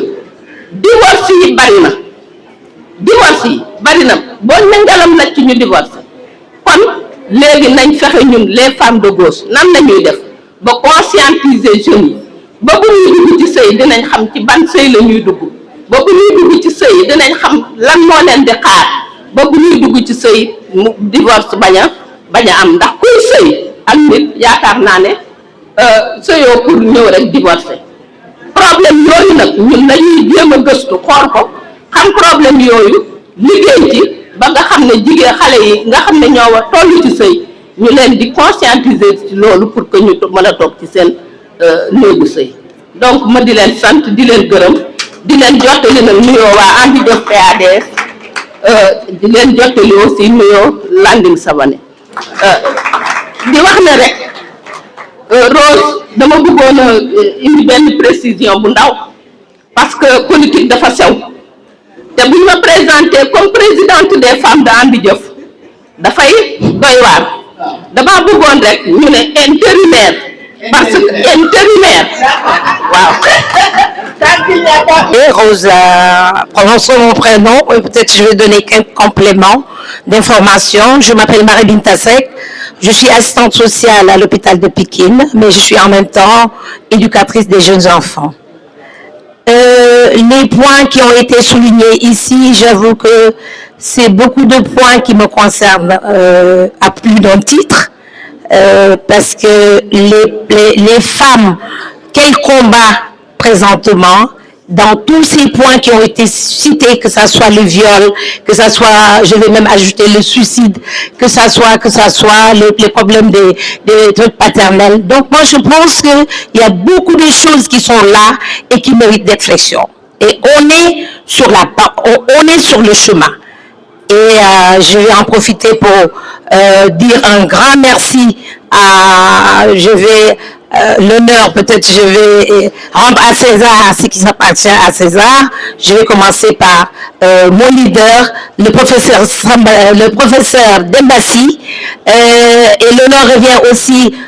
à son successeur, Sambassi, que je connais très bien pour avoir pratiqué le même lycée avec lui. Il ne m'a pas enseigné, mais il a enseigné mon grand frère au lycée Sadji. Donc, tous nos remerciements pour tout ce que vous avez fait. Les deux professeurs, éminents professeurs, je dirais, pour la CDS. Et j'avoue qu'un travail énorme a été fait. Et c'est des grands professeurs, je dirais même, sous votre applaudissement, il faut leur donner les applaudissements qu'ils méritent pour ces deux personnes. S'il vous plaît, merci. Alors, sans plus tarder, je vais passer à la CDS, parce qu'on a aussi derrière chaque grand homme, il y a une grande dame. Et je voudrais, à cette occasion, dire un grand merci pour l'organisation qui a été faite. Et je ne pourrais pas passer sous silence la présidente Rose Sarr, qui est à la tête de la CDS. Applaudissez très fort. Et comme tu Pétumlir, vous n'errez. C'est parce qu'il y a donc Rose Diapalne, vous avez une équipe. Et que désormais, cette équipe, avec les Pendechek Sekedia, les Oulimata, les Mouri, Lucie, pour ne citer que cela, sachez que vous avez une équipe derrière vous et qu'on est prêt à lutter jusqu'au bout. Maintenant, avant de terminer, je voudrais aussi remercier toutes les personnes, toutes les bonnes volontés qui sont là, présentes cet après-midi et qui luttent avec nous pour ce combat noble. Je veux nommer Hawaja Cham et la bonne dame qui vient de partir et ces éminentes qui sont là. En voyant leur visage, on sait qu'elles ont combattu et que ce travail, c'est un travail de longue haleine. Mais je pense qu'il faut y croire. Parce que si on voit aujourd'hui mon parent Nebou, Momas Samb qui est là, avec nous encore, Tissette de Bifi, ça veut dire que l'Union d'Ef Benkogum. Et pour terminer, je remercie vraiment Kadouk Ngeremla et Kadouk Nyekati Nifino, Théofi Nyek Baïse Nite, nous pour vous sur ce combat. Moi je dis à toute l'assistance, Diagendjeff, et encore une fois, merci à tout le monde, mais sans plus pour terminer, peut-être je voulais même commencer par là. yaram daw na Hadj Mansour nee na yaram daw na mais honorable nee na yaram daw na Ndeye Boury wax na ko Lucide honorable wax na ko mais tout le monde finalement mon sang a fait le tour de mon corps. J'ai frissonné franchement parce que tout simplement ils ont tout le monde à tout dool buñ ne li ma ko wax ñëpp ñoo ko wax ça veut dire que dëgg la et ce qui m'a fait frissonner tout le monde l'a dit ça veut dire que dëgg la vous nous comptons beaucoup sur vous. Je sais que je suis plus âgée que vous et j'ose le dire parce que tout simplement je sais que je suis plus âgée que vous. On a du chemin à faire mais vraiment nous pouvons compter sur vous. Je ne dis pas sur vous deux, mais sur toute la jeunesse sénégalaise. Encore une fois, merci. J'ai été longue, mais je ne pouvais pas faire outre parce que devant ces éminentes, Sambassi, Momar Samb, Dembassi et les autres, les honorables et autres, moi je suis toute minime devant eux. J'ai essayé, mais je pense que peut-être que je vais y parvenir grâce à eux. Merci beaucoup. Merci. Extrait de naissance. yaay ji amul extrait de naissance doom yi amuñu extrait de naissance ñu jigéen mënu inscrire doom sur les registres moo tax ma ñaan femme de gauche yi nañu fexe bopp ba poste de santé am un bureau d'état civil wax ji du gudd loolu rek laa doon wax ngeen baal ma àq. Merci de toute l'assistance. Sambassi, professeur, merci. Et je remercie également de Boury. On a beaucoup de 40 ans. Qui agit, il y a qui est depuis 20 ans. Et vraiment, on a mené beaucoup de combats ensemble. Maintenant, votre discours, je pense que vous avez chargé un seul mot là-bas. Vous avez dit indépendance des femmes. Je pense deux indépendances dans la maison, il y a problème. L'homme n'a qu'à prendre indépendance, vous allez prendre autonomie. Wow, je pense que c'est ça. Mais parce que deux indépendances, ça sera autre chose. Hein? Prenez autonomie. Mettez là-bas autonomie. Hein? Voilà, donc c'est ça. Maintenant, concernant la souffrance des femmes, je pense que vous avez parlé des femmes de ménage. Qu'est-ce que vous proposez? Parce qu'au moins dans cette assemblée, on devait avoir au moins la représentante des femmes de ménage, également les étudiantes, parce que ces jeunes aujourd'hui qui s'agitent, c'est vous qui les avez mis au monde, et nous aussi. Hein. Ce sont nos enfants. Mais vous les femmes, vous êtes plus proches de ces enfants-là. Et que ces jeunes filles aujourd'hui vont donner naissance à d'autres enfants. Et que vraiment qu'on doit avoir un combat noble, mais pas un combat aussi regrettable comme ce qui s'est passé. Et si on ne prend pas garde, donc vraiment on va directement vers la dérive. Et que vraiment vous devez mener ce combat pour que vraiment les jeunes générations puissent combattre, mais dans la sagesse. Vraiment c'est ça. Et je vous remercie également. Donc merci à tout le monde. Et c'était ça.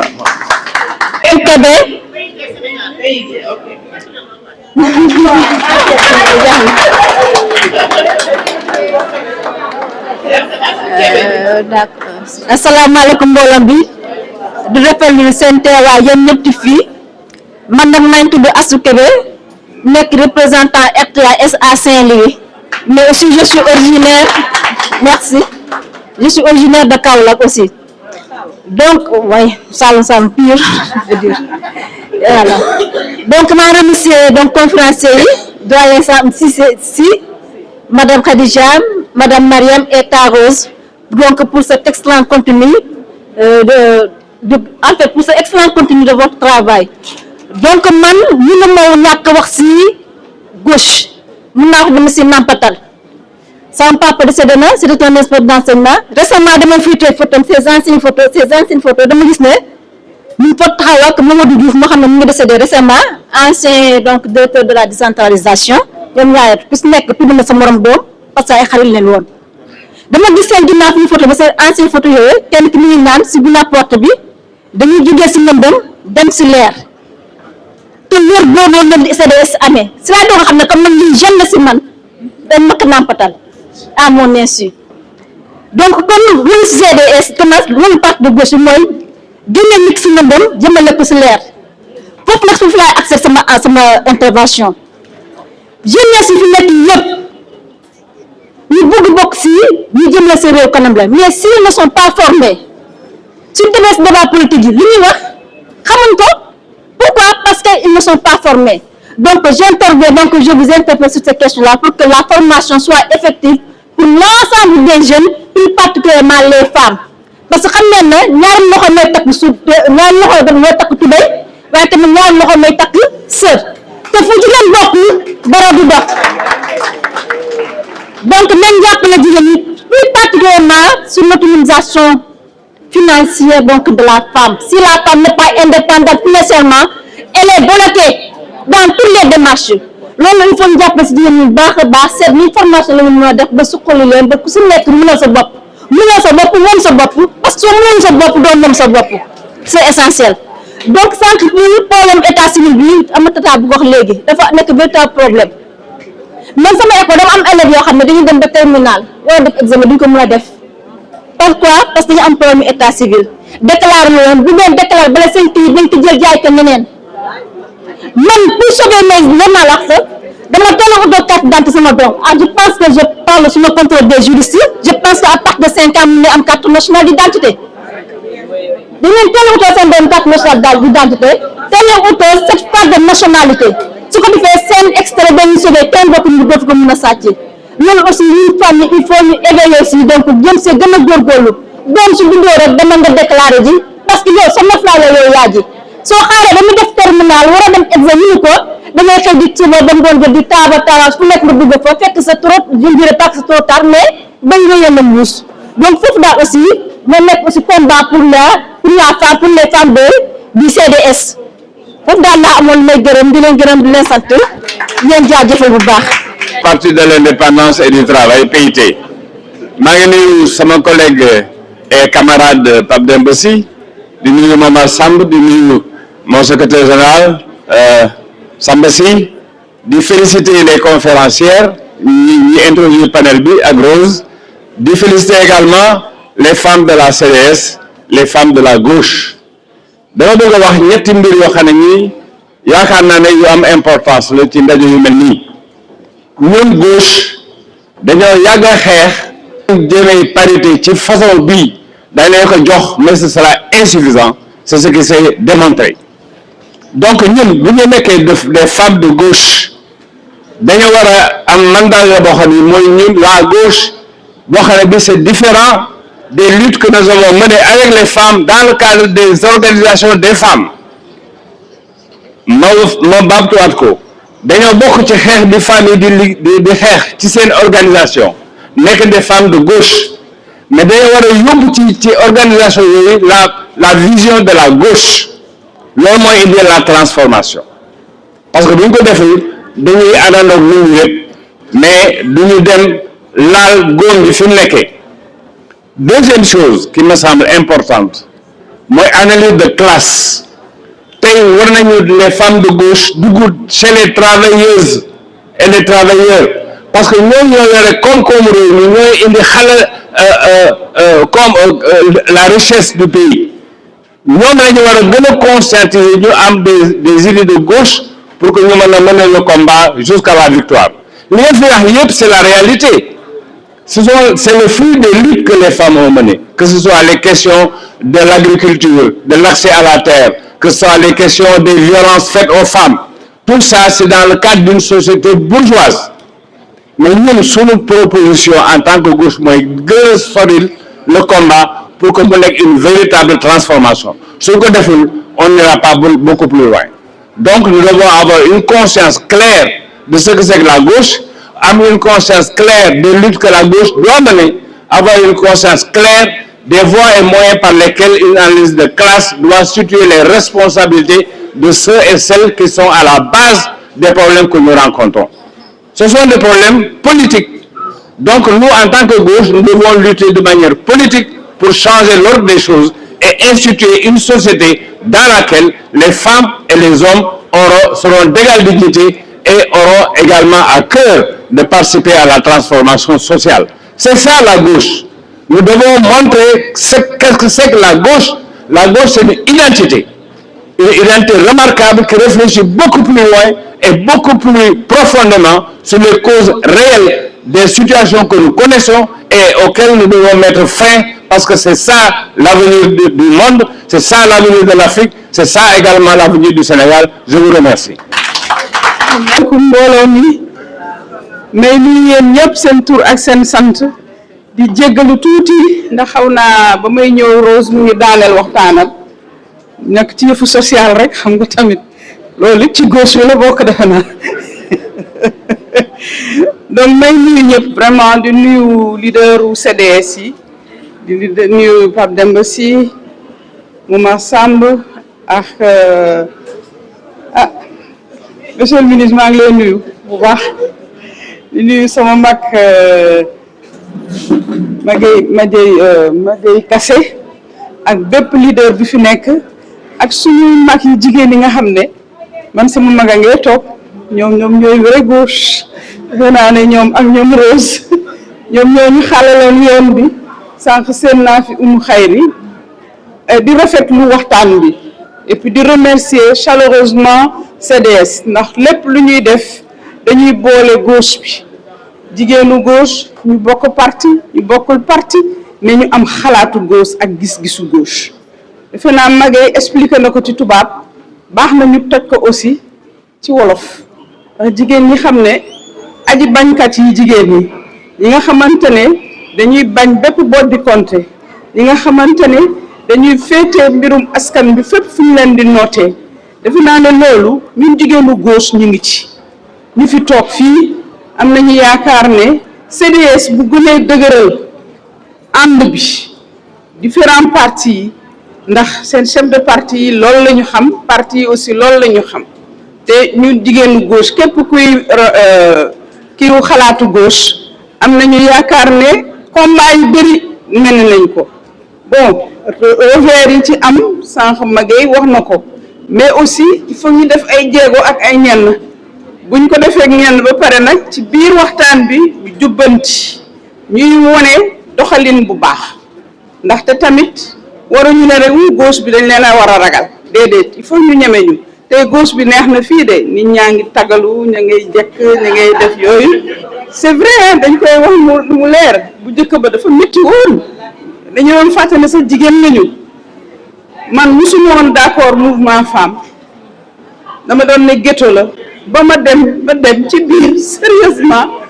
bi moo gis ne il fallait que mu am conscience de gauche te loolu aussi ci suñu parti yi la woon aussi donc jigéen ñi tey am na lu ñuy doxalee mun nañu bañ a yàq mais li ñu suñuy wax warugar mooy jamono yi ñu toll tembe dëkk bi métti na il faut nit ñi mun a booloo mun a am gis-gis bu leer jigéen ñi mun a am doxalin bu baax te loolu jigéenu gauche yi ñoo ko mun a def sànq Magay Rose expliqué na sànq ne nekk jigéen taxul nga nekk gauche nekk góor it taxul nga nekk jigéen nga nekk gauche tamit donc ku nekk da ngay am sa option et ñuy dem di teg ay jéego di dem di teg ay jéego ba ñu mun a am li nga xamante ne dañ ko war a defal suñu bopp te dafa jot nag on est à la croisée des chemins comme ni ñu koy waxee gauche dafa war a taxaw kenn gënu leen patriote ñi fii tey yëkkati patriotisme kenn gënuñu patriote xëy na nañ ko waxee la ak nañ ko jëfee ñu ni dañu war a soppi suñu doxalin ak suñuy jëfin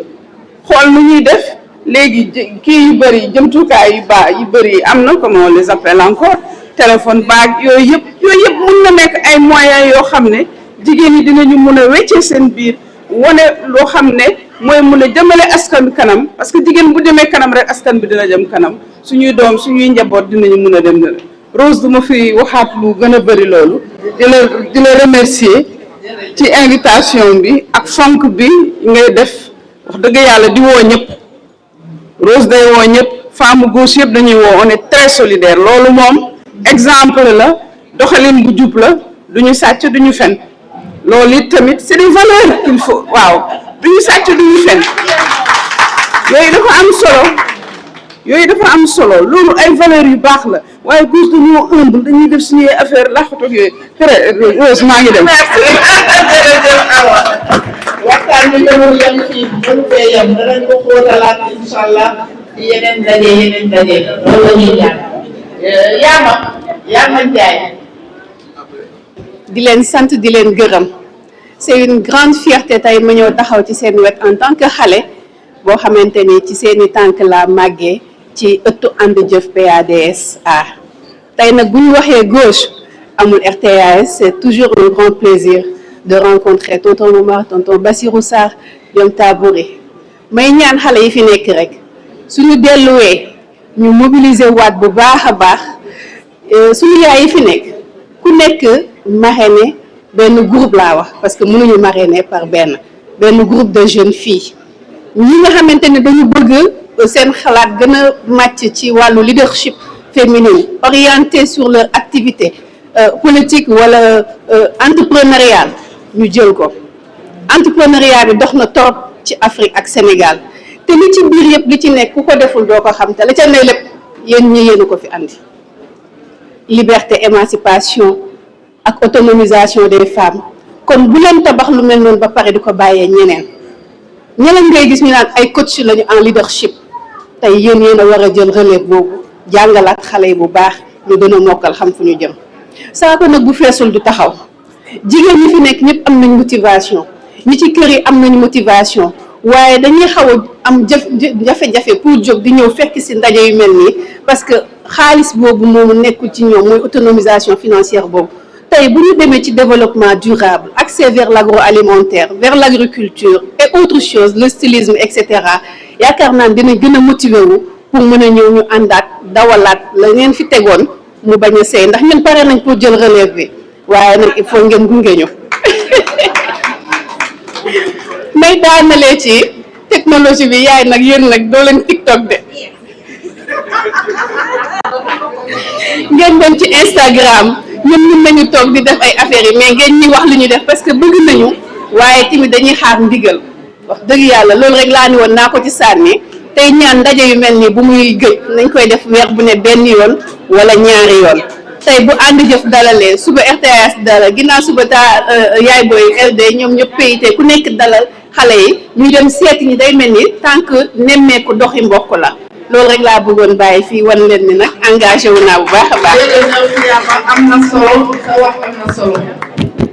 vive la relève vive la relève je passe la parole à El Hadj Momar. ci turam ak santam dafa mel ni jataay bi dafa ala dawme musóor yi ñoo ëpp koppati yi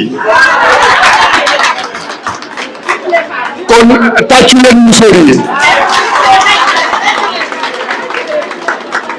mais nag am na benn chapeau fii waaye nuyu mbokk yëpp ñu jóge Pikine Géeje waaye am na ñu jóge sax Ndar et ça c'est important gërëm ñu jóge Ngor ñu jóge Yoff ñu jóge Cambérène ñëpp ñu teew si fii ñu jóge Géeje waaye ñu jóge Parcelles ñu jóge Ñàkkurab ñëpp a ñu fi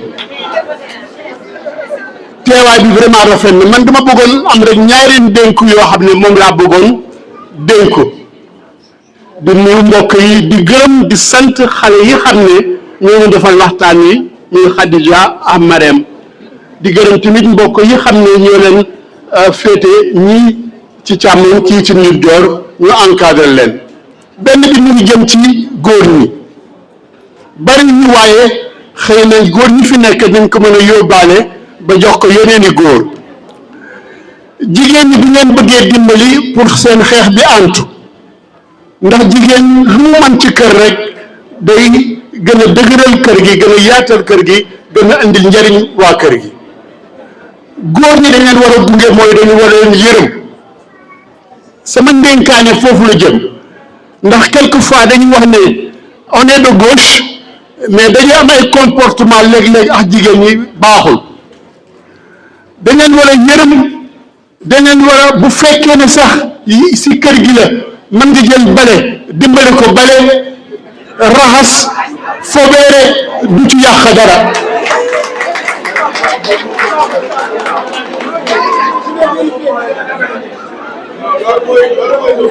voilà waaye toog rek ani ma café gi ani dugal gi ani tataay gi ani sa ceeb bi dafa sa xorom nangam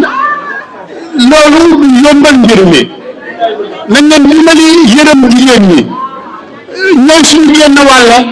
waaye li ñu doon suñu ëpp na sax génn wàlla ñoom nañu yeetal ñoom nañuy defal bu ñu amee njaaxare ñoom nañuy dalal du dalal suñu xel loolu kenn mënu ko fay jigéen ni mu mel ci kër ni mu mel ci góor kenn mënu ko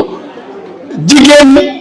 moo ñabba àdduna moo gàddu àdduna moo boot àdduna moo yenu àdduna mën naa wax sax jigéen moo jur àdduna ndax jigéen bu amul njur du am njur bu amul humanité du am kon ñoom ñooy fondement bi loolu góor ñi dama bëgg a dénk leen loolu ngeen boole ko ci li ngeen di yóbbu kër ga bu ko defee ñu gën a may yombal jigéen ñi seen taxawaay gën a dëgëral seen taxawaay parce que seen njariñ mooy suñu njariñ seen njariñ mooy suñu njariñ seen ndëgërlaay mooy suñu ndëgërlaay nañu yaatal suñu xol te def jigéen ñi taf leen suñu xol fexe nag ñu doon fa doon benn rek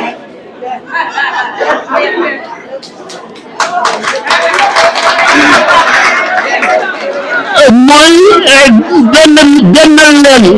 leen mooy fonk leen teg leen fu kenn du leen teg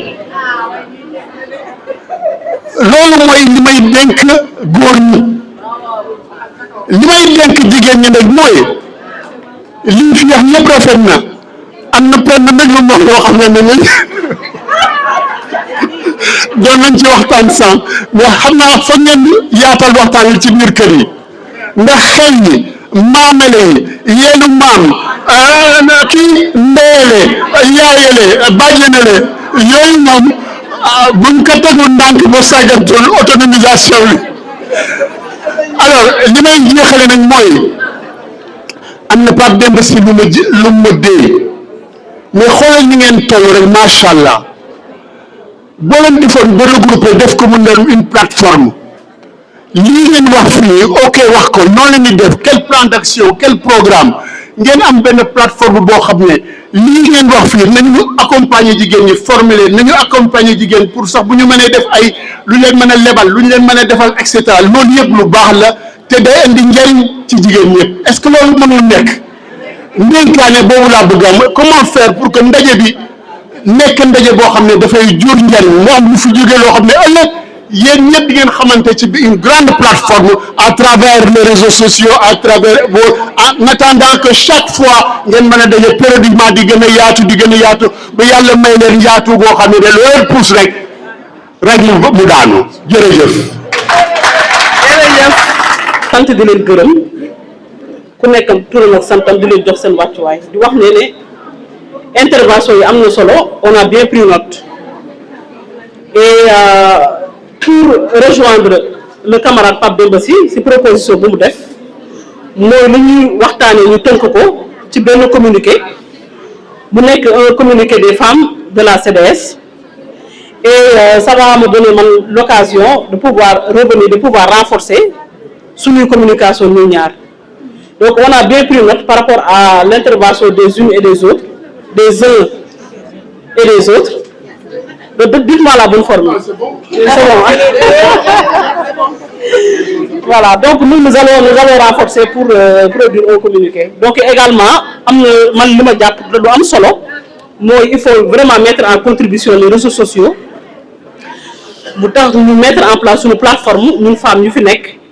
pouvons parce que lui, il solo. Donc le débat est ouvert et on aura la possibilité vraiment, en collaboration avec peut-être les jeunesses des partis de la CDS, nous mettre en place un mécanisme qui nous permettre de continuer la discussion et de aborder les thèmes. Et on a bien pris note de nous renforcer, Inch'Allah. Je vous remercie.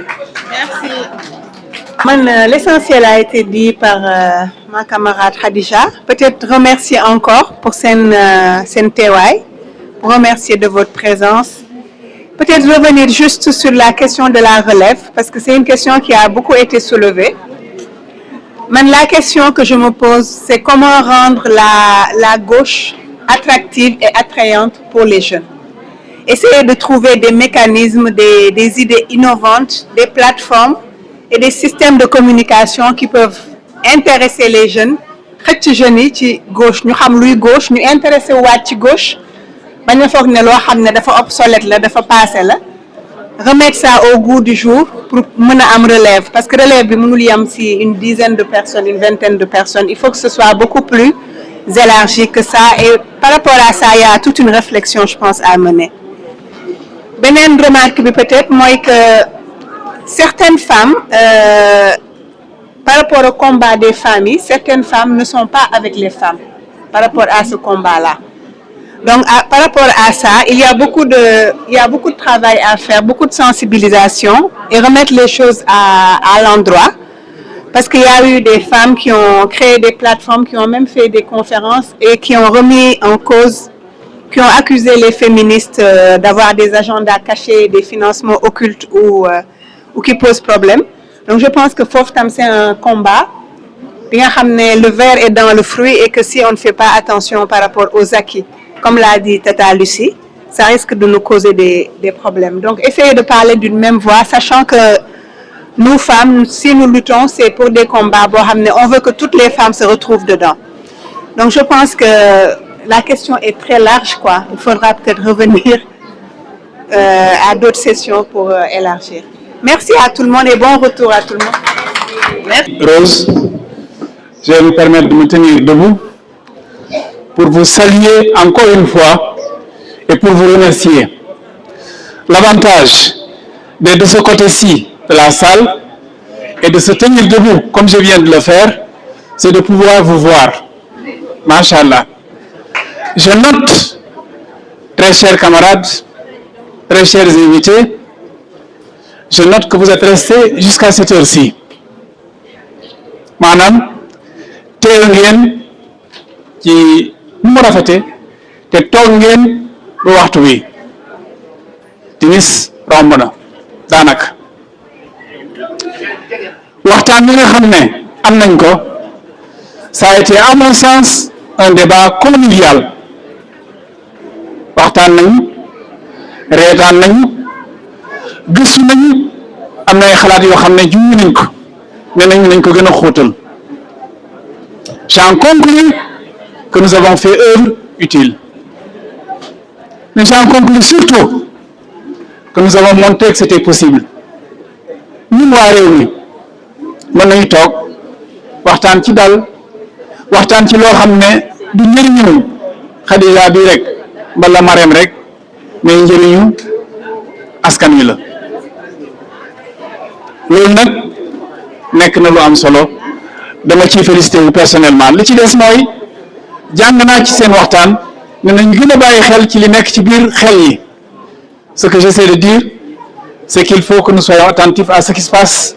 dans les consciences. C'est un lieu de combat noonu la ñuy fexe ba xalaat yi gën a sell yi gën a jub yi gën a baax ñu jëmbat ko ci xel yi. Comment faire pour être attractif? Comment faire pour être saillant? Comment faire pour pouvoir faire venir d'autres gens autour de choses utiles? N'ayons pas peur de commencer par un tout petit bout. N'ayons pas peur parfois d'être deux ou trois. Si nous sommes dans le vrai, si nous sommes dans l'utile, si nous sommes dans ce qui est porteur, nos rangs vont grossir. Voilà pourquoi le nombre est important sans doute, mais il faut savoir que tout ce qui commence d'une certaine manière. Je voudrais enfin terminer en disant que l'effort d'éducation et de formation est un effort que nous devons tout le temps consentir, investir, prolonger, approfondir. Madame Diang, xam ngelawaay buñ ko néewal jamono ji dafa doy waar nekk na jamono xarala xam-xam dafa jege ku ko yootu mën nga ko dab waaye na xam ngeen lu yomb rek jafe. On dit que quand ramasser devient facile, se baisser devient difficile. Nañu fexe ba xam réellement nañu fexe ba seetlu véritablement nañu fexe ba suñu kaddu nekk kaddu bu diis bu ñu waxee ci mbooloo ñu xam ne li ñu wax am na njëriñ mën na nekk. Loolu de mooy suñu identité moo nekkoon suñu identité moo war a nekk suñu identité ba léegi. En tout cas man Rose, je voudrais surtout féliciter les camarades de la CDS, féliciter nos invités et les remercier, dire que nous avons ouvert une brèche qu'il nous faut conforter. Jaa ngeen jëf. Merci. def lu dul dolli rek ci kàddu yi Samb si wax ñoom Marème Khadija ay kàddu remerciement Samb si wax na ko woo nit ñi ñu toog am na ñoo xam ni 3 heures ba léegi ñu ngi fi jóge fi sore sori je ne reviens pas sur ce que El Hadj Momar Samb a dit jóge fi sore sori ñëw toog assister ba fin. Je pense que c'est une chose qu'il faut saluer. Et bon, la majorité, comme il l'a dit aussi, je me répète, je le répète, c'est des femmes. C'est parce que c'était la cible. Nous l'avons visé. Mais si nous avons CDS, ce que nous avons dit, c'est que nous avons dit société bi di góor ak jigéen la de fu jigéen taxaw góor war naa taxaw ca wetam bu ñu combat fii ngeen ànd ngeen nekk suñu wet ñu bokk combat bi. Et je pense que comme ni ko Samb si waxee léegi faire ce qui est utile, faire ce qui est juste, faire ce qui est vrai loolu moo war a soulever gauche bi et nous sommes dans cette gauche loolu lañu war a jëmmal lan mooy lu jub lan mooy lu baax lan lañu war a def pour société bi avancer lan lañu war a def pour jigéen ñi de manière particulière avancer combat bi góor ñi ak jigéen ñi ñoo ko war a téye. Et loolu pourquoi Lucie a bien fait de relever ce que nous avons donc eu à instruire dès le début quand on pensait à cette conférence. Conférence dañ ne am nañ fi ay kàngam ñoo xam ne ñi ay jigéen ñu am xam-xam la ñu ñëpp xam-xam foofu ñu ne nag ñu woo leen ñu defal ñu conférence mais ñu ne lu tax ñuy woo màggat ñi nga xam ne ñu ngi arthrose ña ngay sooxe ña ngay diwoo te ña ngay kii la yàgg fi ba loolu def fi ay 40 ans alors que suñu jeunes yi ñu ngi fii noonu lañ ko waxee suñu bopp parce que yërëmuñu suñu bopp xam nañ ci li ñu ne nañ woo suñu jeune ñu toog wax ak nit ñi parce que am nañu gis-gis am nañu gisee société bi am nañu ñu gisee ñun parce que ce combat qu'on a mené c'est pas qu'elles sont peut-être toutes d'accord avec comment on l'a mené où est-ce que nous en sommes arrivés parce que pour nous-mêmes nous nous posons la question est-ce qu'on n'a pas échoué quelque part est-ce que fakkastalu lu ñu daanu ba pare sax am na nërmeelu complètement waaw loolu yëpp am na ci donc loolu dañ ko war a waxtaanee est-ce qu'on a passé le relais comme on devait le passer ce relais-là est-ce que ce relais a été pris est-ce que ces jeunes-là que nous avons amenés ici aujourd'hui pour nous parler sont porteuses de ce même combat avec le même conduit avec les mêmes revendications avec les mêmes droits qu'elles réclament. Donc c'est ça qui pose la nécessité d'un débat moo tax mooy waxtaan ak ñoom waxtaan suñu biir et la nécessité de cette plateforme dont il parle. Et je viens de dire à Khadija et à Marème def leen synthèse bi li ngeen liñ ci wax yëpp def leen synthèse bi vous avez pris note et ça nous permettra de poser un autre pas et d'aller de l'avant et d'aller plus loin pour approfondir la réflexion parce qu'elle n'est pas terminée cette réflexion. Je ne dis pas qu'elle vient de commencer, mais elle n'est pas terminée. Et une réflexion pour le changement, pour la transformation, pour la justice, pour la vérité, pour l'équité, pour le développement des femmes, pour l'épanouissement et le développement de la société tout entière est un combat qui ne finit jamais. Donc je pense que, camarades, nous allons remercier, bon retour chez vous. Merci beaucoup.